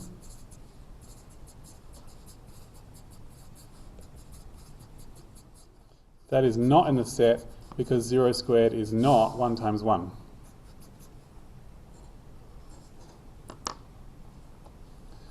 So the general strategy of coming up with vectors that break one of the rules is, in my mind, as I put as many zeros as I can, and then try and fix it as I go.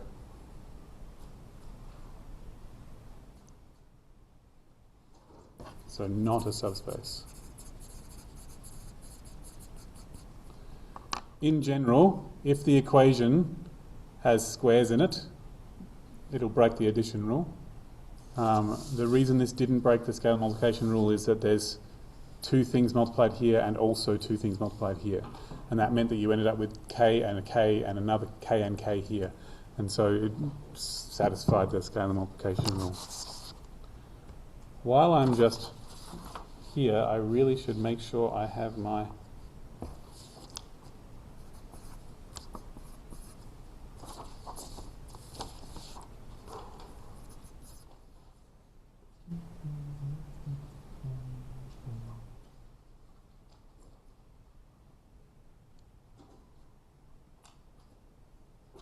So I just want to reiterate that if you're going to prove that this thing isn't a subspace, you don't have to show these bits. You only have to show the bit that broke it. You can imagine these bits in your mind, but you technically don't need them. If the goal is to show something's not a subspace, you only have to break one of the rules, and that's enough. It's like a mug is broken when you've broken the bowl. Doesn't matter what you do to the handle. So it's the same idea. You only have to break one piece of it in order for it to be fully broken. So, yeah. Okay. We are doing okay. So there was one other type of set, which is how to build things.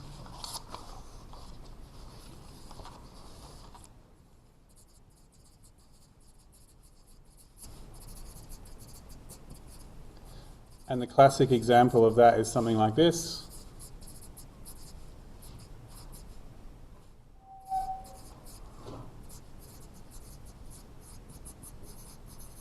Something like that. We've said this is what the set should look like. The things in the set are things with 3 coordinates, and then there's some details to say what those letters stand for, basically. This is the opposite of the other one. The other one, you start out with letters over here, and then you say what you have to do with them on this side in order to tell if they're in the set.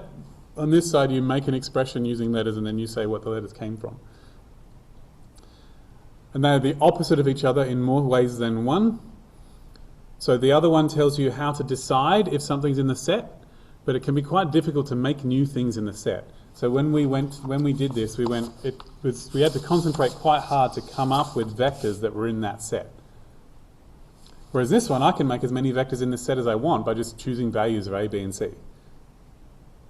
Whereas this one, it's quite difficult if you have a random vector to tell if it's in this set. Because to tell if it's in the set, you have to be able to write it in this way.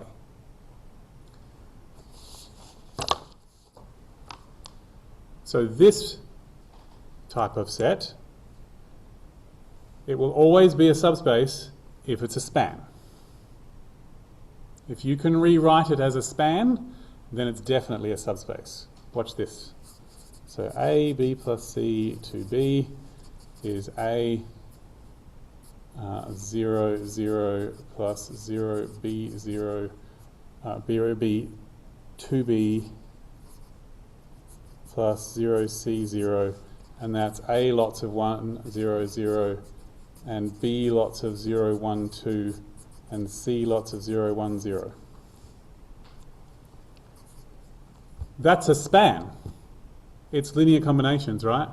And I'm allowed to do all the possibilities for what A, B, and C are, so it is all the linear combinations, therefore it's a span. Sorry about I'm going to write it again in a second. So the set is the span of 1, 0, 0, and 0, 1, 2, and 0, 1, 0. Subspace. If you can rewrite it as a span, it is definitely a subspace.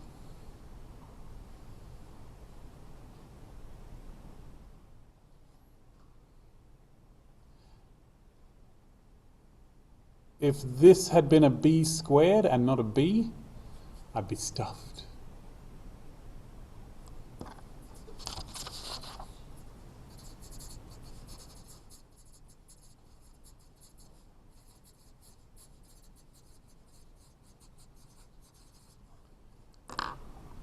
Because when I attempt to separate that one out and I factorise out a b, there'll be a b left in the equation and I won't have a single vector with actual numbers in it. So to show that this isn't a subspace, I have to think of vectors that are in it, and that's easy to do. I can make as many vectors as I want. But then I have to put them together in such a way that I can decide if the new vector is in it again, and that's hard.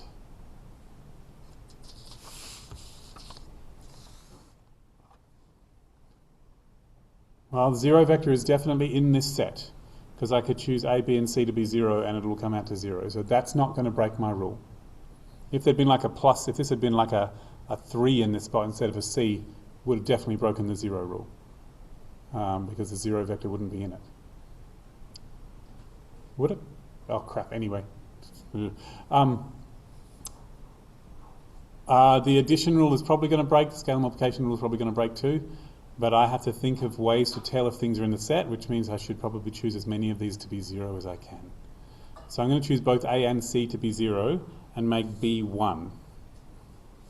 So 0, 1 squared plus 0, 2 times 1 is definitely in this set because I chose values for A, B, and C. So that is the vector 0, 1, 2 is in this set. It's interesting, it's the same vector we had earlier, but that's okay. And I'm really hoping that if I multiply this by a number, it won't be in the set anymore. Because I'm pretty sure this is not a subspace, so my goal is to break the rule. What if I multiply it by -1? The reason I chose -1 is that's probably going to break the square, because I'll get a positive number anyway, and a negative number here. So I'm going to go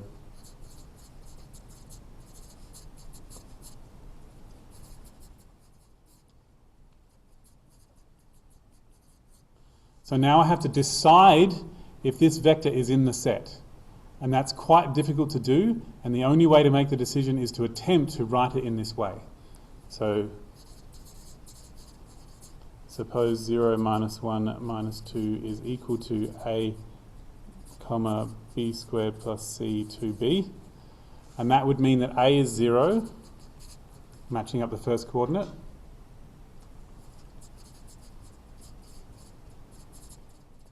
From the second coordinate, B would have to be -1.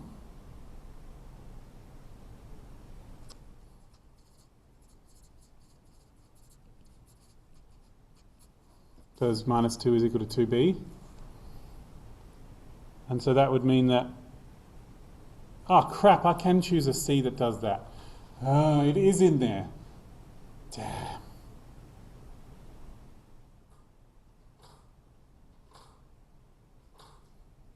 I'm so sad.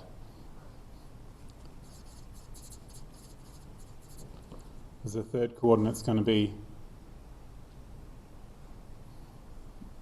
So that was from the third coordinate. From the second coordinate, I've got that B squared plus C is -1, which means that C is -2, and it's fine. Oh. I'm going to be so upset if this actually is secretly a subspace just because it's everything.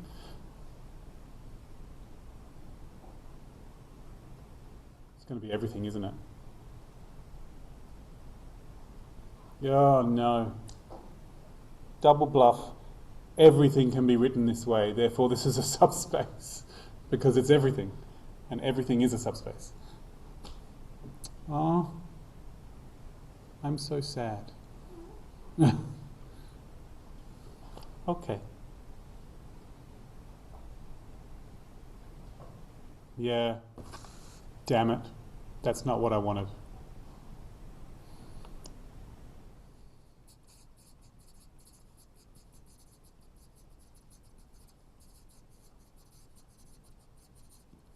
The reason I think it's everything is I reckon if I put like X, Y, Z in this spot, then A would be X, B would be half of Z, and then no matter what B was, you could pick a value of C that would make this come out to the middle answer.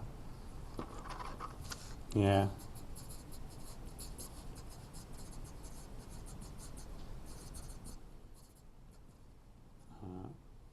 X is A. A is what X is.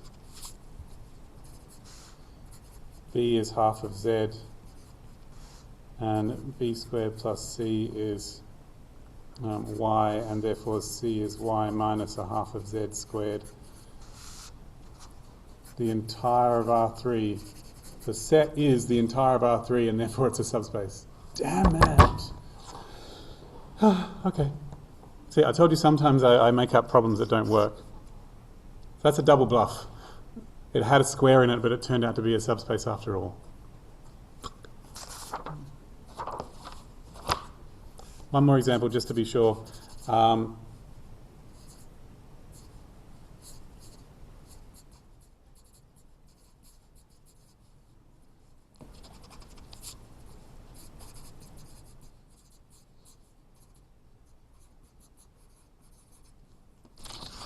This one. So I've got A times 0, 1, 2 plus 3, 5, 9, such that A is in R. I'm almost certain that's not a subspace because it doesn't have all the linear combinations, because there is no variable in this spot just here.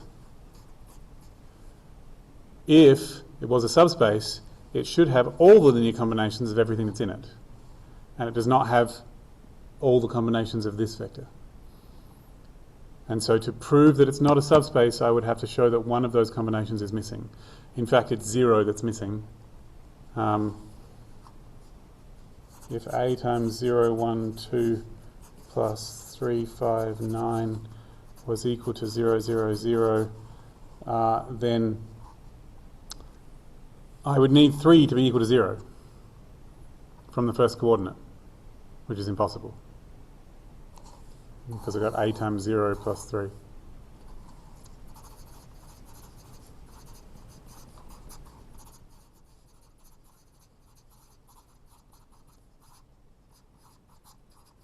Zero is not in this set, so it's not a subspace. But the only way to tell if 0 is in this set was to set this thing equal to 0 and attempt to solve the equations. And I got one that didn't make any sense. Even if there had been like a 10 in this spot, I would still have had problems, because I would have needed 10A to be minus 3, but also A to be minus 5, and that doesn't make any sense. So, yeah.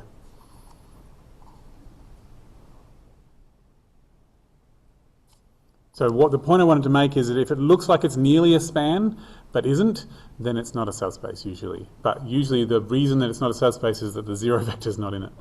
Yeah. And the only way to tell if something's in a set like this is to attempt to write it in that way and solve the equations. That's usually how you do it. Okay. So the reason why people feel so uncomfortable about subspaces is not just that there's 3 terminologies that are all related to each other. Oh, damn, I didn't tell me what a basis was. See, look at it. It's just, yeah.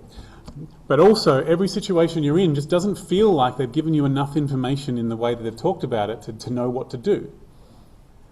And that's because almost all of the information they haven't told you is just information about how sets work, about how the rules for how the definition of a set, these 3 ways of defining a set, how they work.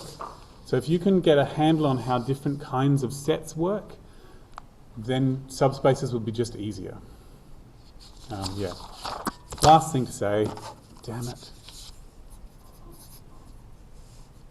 Okay, a basis, as I said, is information about a subspace. You can't be a basis all on your own, you have to be a basis for a subspace.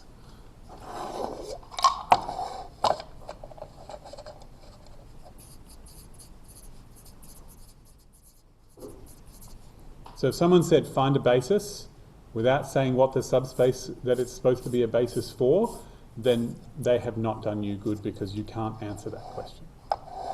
It will say find a basis for a subspace. Is this a basis for R3?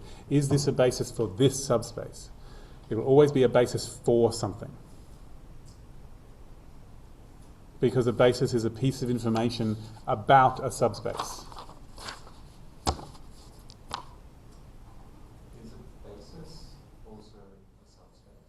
Nope, a basis is not a subspace. A basis is information about a subspace.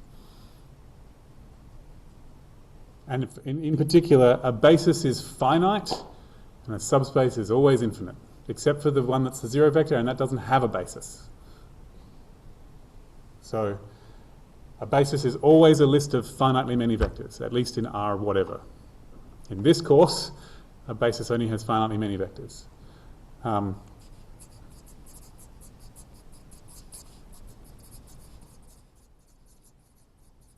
It's a finite list of vectors so that your subspace is the span of them.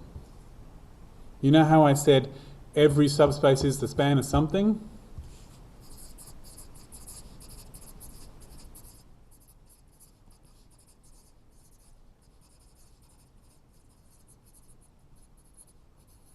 Every subspace is equal to the span of something.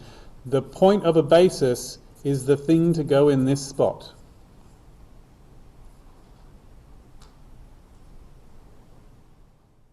So if someone said, what is this subspace, and you just wrote down the basis, you would be wrong.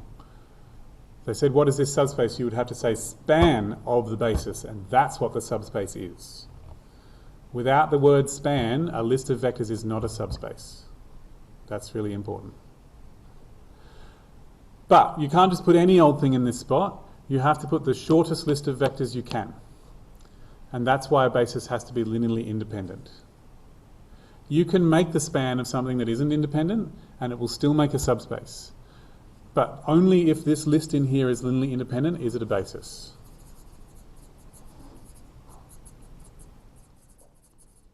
So being linearly independent causes that list to be as short as it can possibly be. Because there are many, many ways to write a subspace as a span, and you can put as many vectors in this spot as you want, but you might not need them all to get everywhere. You want to be able to get to every place in that subspace in exactly one way. That's what makes it a basis. Yeah.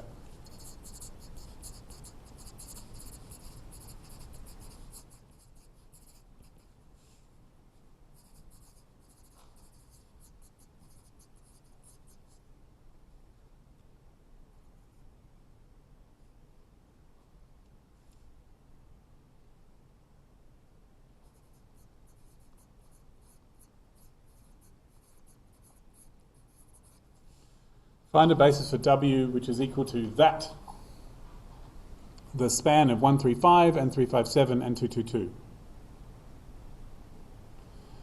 The point of a basis is to be the thing in this spot. So a good candidate for our basis is these three vectors. But it will only be a basis if they're independent. If any one of those is a linear combination of any of the others, I can throw it away and it won't change the fact that they'll span what they'll span. Can anyone see one of them that's a linear combination? Because one of them is. Yep. The second one is a combination of the first and the third. So you're saying this one is a combination of these two? Yeah. Yeah, if I go this plus this, it produces this one. That's the easiest way for people to make linear combinations. But I can see that 3, 5, 7 is 1, 3, 5 plus 2, 2, 2. You could also have done 2, 2, 2 is this minus this. That would have worked perfectly well as well. And so because this one's already a combination of these two, when I do the span, I don't need this one because I can already make this one out of those ones. So therefore W is also the span of just these two.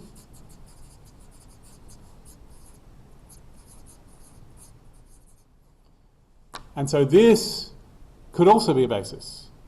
This vector is still in the subspace because I make it out of these two. And these two vectors, are they independent? Yes, they are, because the only way for two vectors to be independent is for one, to be dependent is for one of them to be a multiple of the other. And if this was a multiple of that, it would have to be 2 times this based on the first coordinate. And the second one's not. This one's not 2 times 3. So it's not they are independent. Independent, so the basis is, and here's the really important thing. If someone asks you for a basis, you do not include the word span when you tell them what a basis is. With the word span, it's equal to the subspace itself. Without the word span, it's a basis. That's the difference. A basis is just a list of vectors that I pull out this statement that W is the span of these two. I pull out just this bit, and that bit is the basis. I need a word for the thing that goes in this spot, and that word is basis. Yeah. So if you had something that was already a span, the quickest way of finding a basis is to just keep chucking away vectors that are combinations of the others until there's none left. And if it's too hard to tell which ones are combinations of the others, chuck them as columns in a matrix, and the ones that have pivots will be the ones that are independent. That's the other way to tell. So if I had like a span of, I had 3 vectors, 4 vectors, and I go, oh, that's too hard. I would put them as columns in a matrix, and I would row reduce. I don't even need to go all the way to the bottom.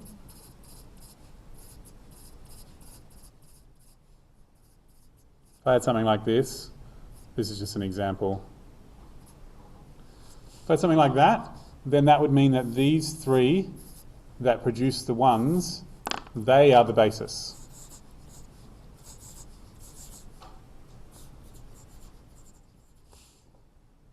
I shouldn't really not write in yellow.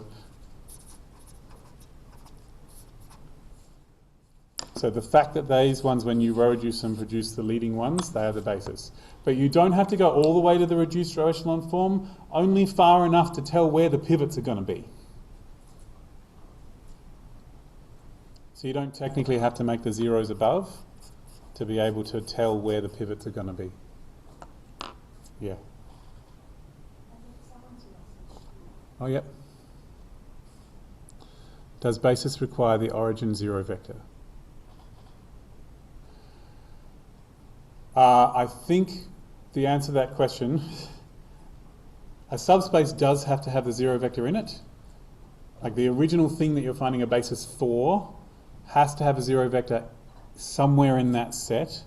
So this list here, though, doesn't have to have the 0 vector in it, because the 0 vector is created when you write span.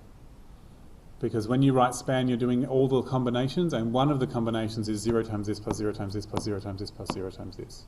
So putting the word span on there automatically creates the 0 vector, so you don't need the 0 vector in this list. Yeah.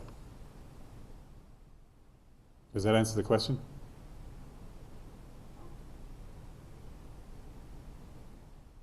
In fact, if the 0 vector is in this list, you can just remove it. Because any list of vectors that has a 0 vector in it is linearly dependent and cannot be a basis for anything. Which is why the subspace that is just the 0 vector doesn't have a basis. Because the only vector that could span it is the 0 vector, and there are no, and the 0 vector is linearly dependent all by itself. So there is only one subspace that has no basis, and it is the subspace that's just the 0 vector. Yeah. So that is one of those things. Every other subspace has one. Last thing before I stop.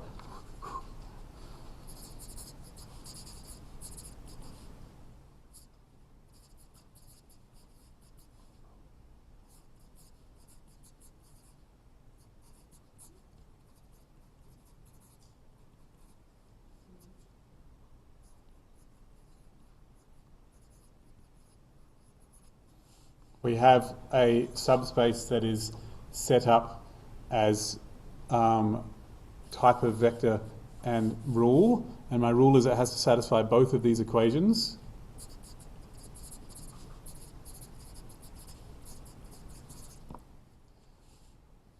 Currently, this subspace is not written as if it was a span. There's nothing for me to separate out into the, t times something plus s times something or whatever. I can't do that. So it's not currently a span. So I cannot write it as a basis. I cannot write it as a span yet. And the only way to tell what your basis is to write your subspace as a span. And the only way to write it as a span is to find all the vectors in it. So I have to solve these equations.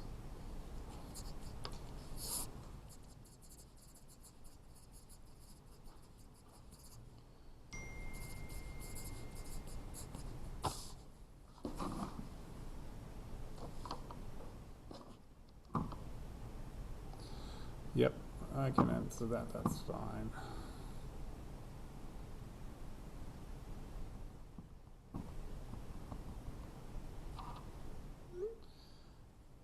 So I have 1x and minus 3y's and no z's and no t's, and they work out to 0. And I have 1t and 1z and 1y and no x's, and they work out to 0. And I have to solve these equations to find all the vectors, and then I will know the basis. I choose not to put this in reduced row echelon form. I just need enough pivots. There is already a pivot, the identity matrix here. I'm going to make my other columns free variables. And so I have that x is 3y, that's what this one says. So x minus 3y is 0. And I have here that z is minus y minus t. Which means that when I have x and y and z and t, that is actually 3y and y and minus y minus t and t.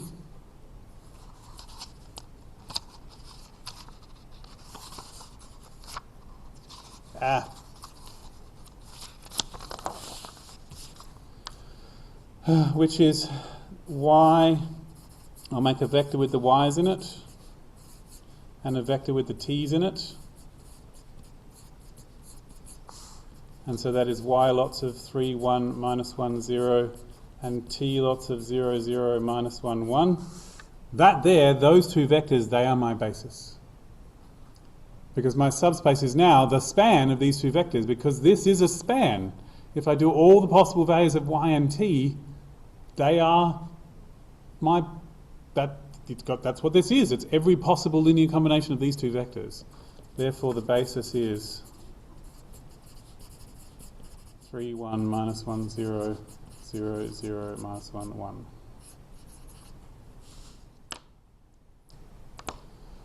Technically, I should check if they are independent, but this process will always produce independent vectors. So. Is that like the thing like in the notes where it says it's a span if the reduced row echelon form has a pivot in every row? Right, so in the notes it says it's a span if there's a reduced row echelon form has a pivot in every row.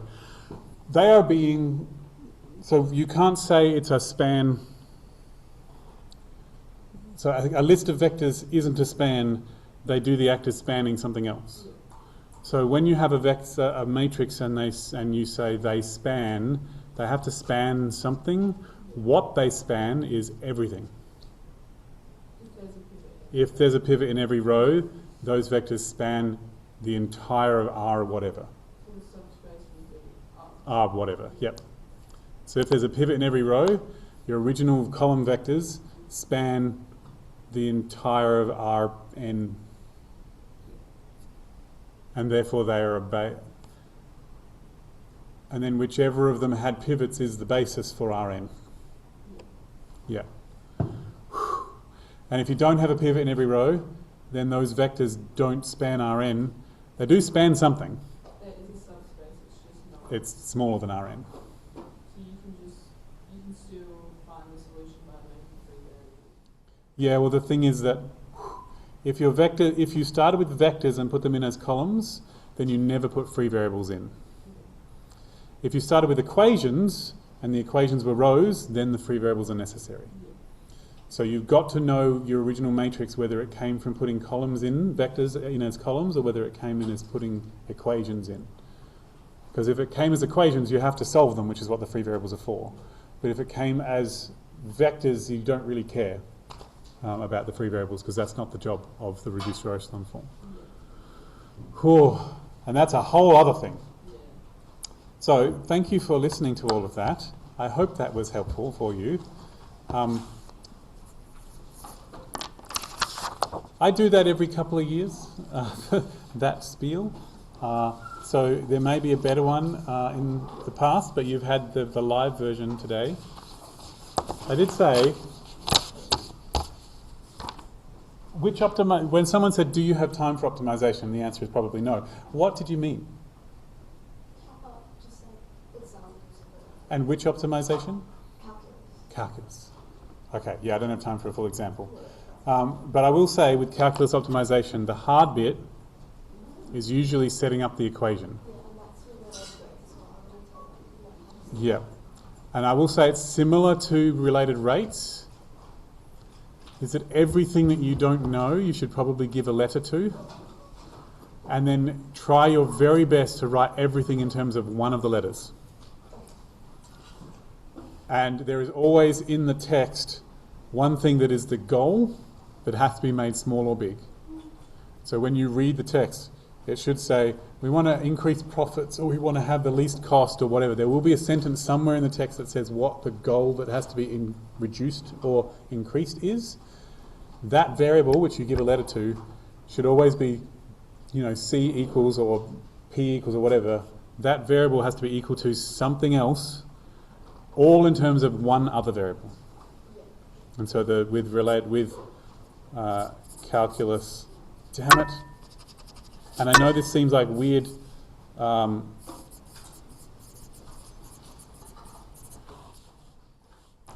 You need to have like the goal equals something with one variable here.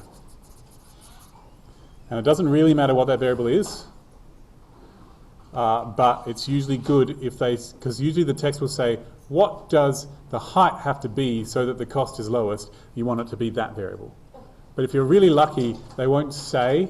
If they just say, what is the minimum cost, then you can choose whatever variable you want in this spot. So that's the basic difference.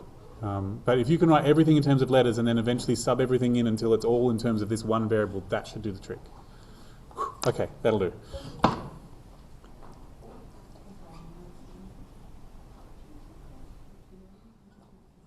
See ya.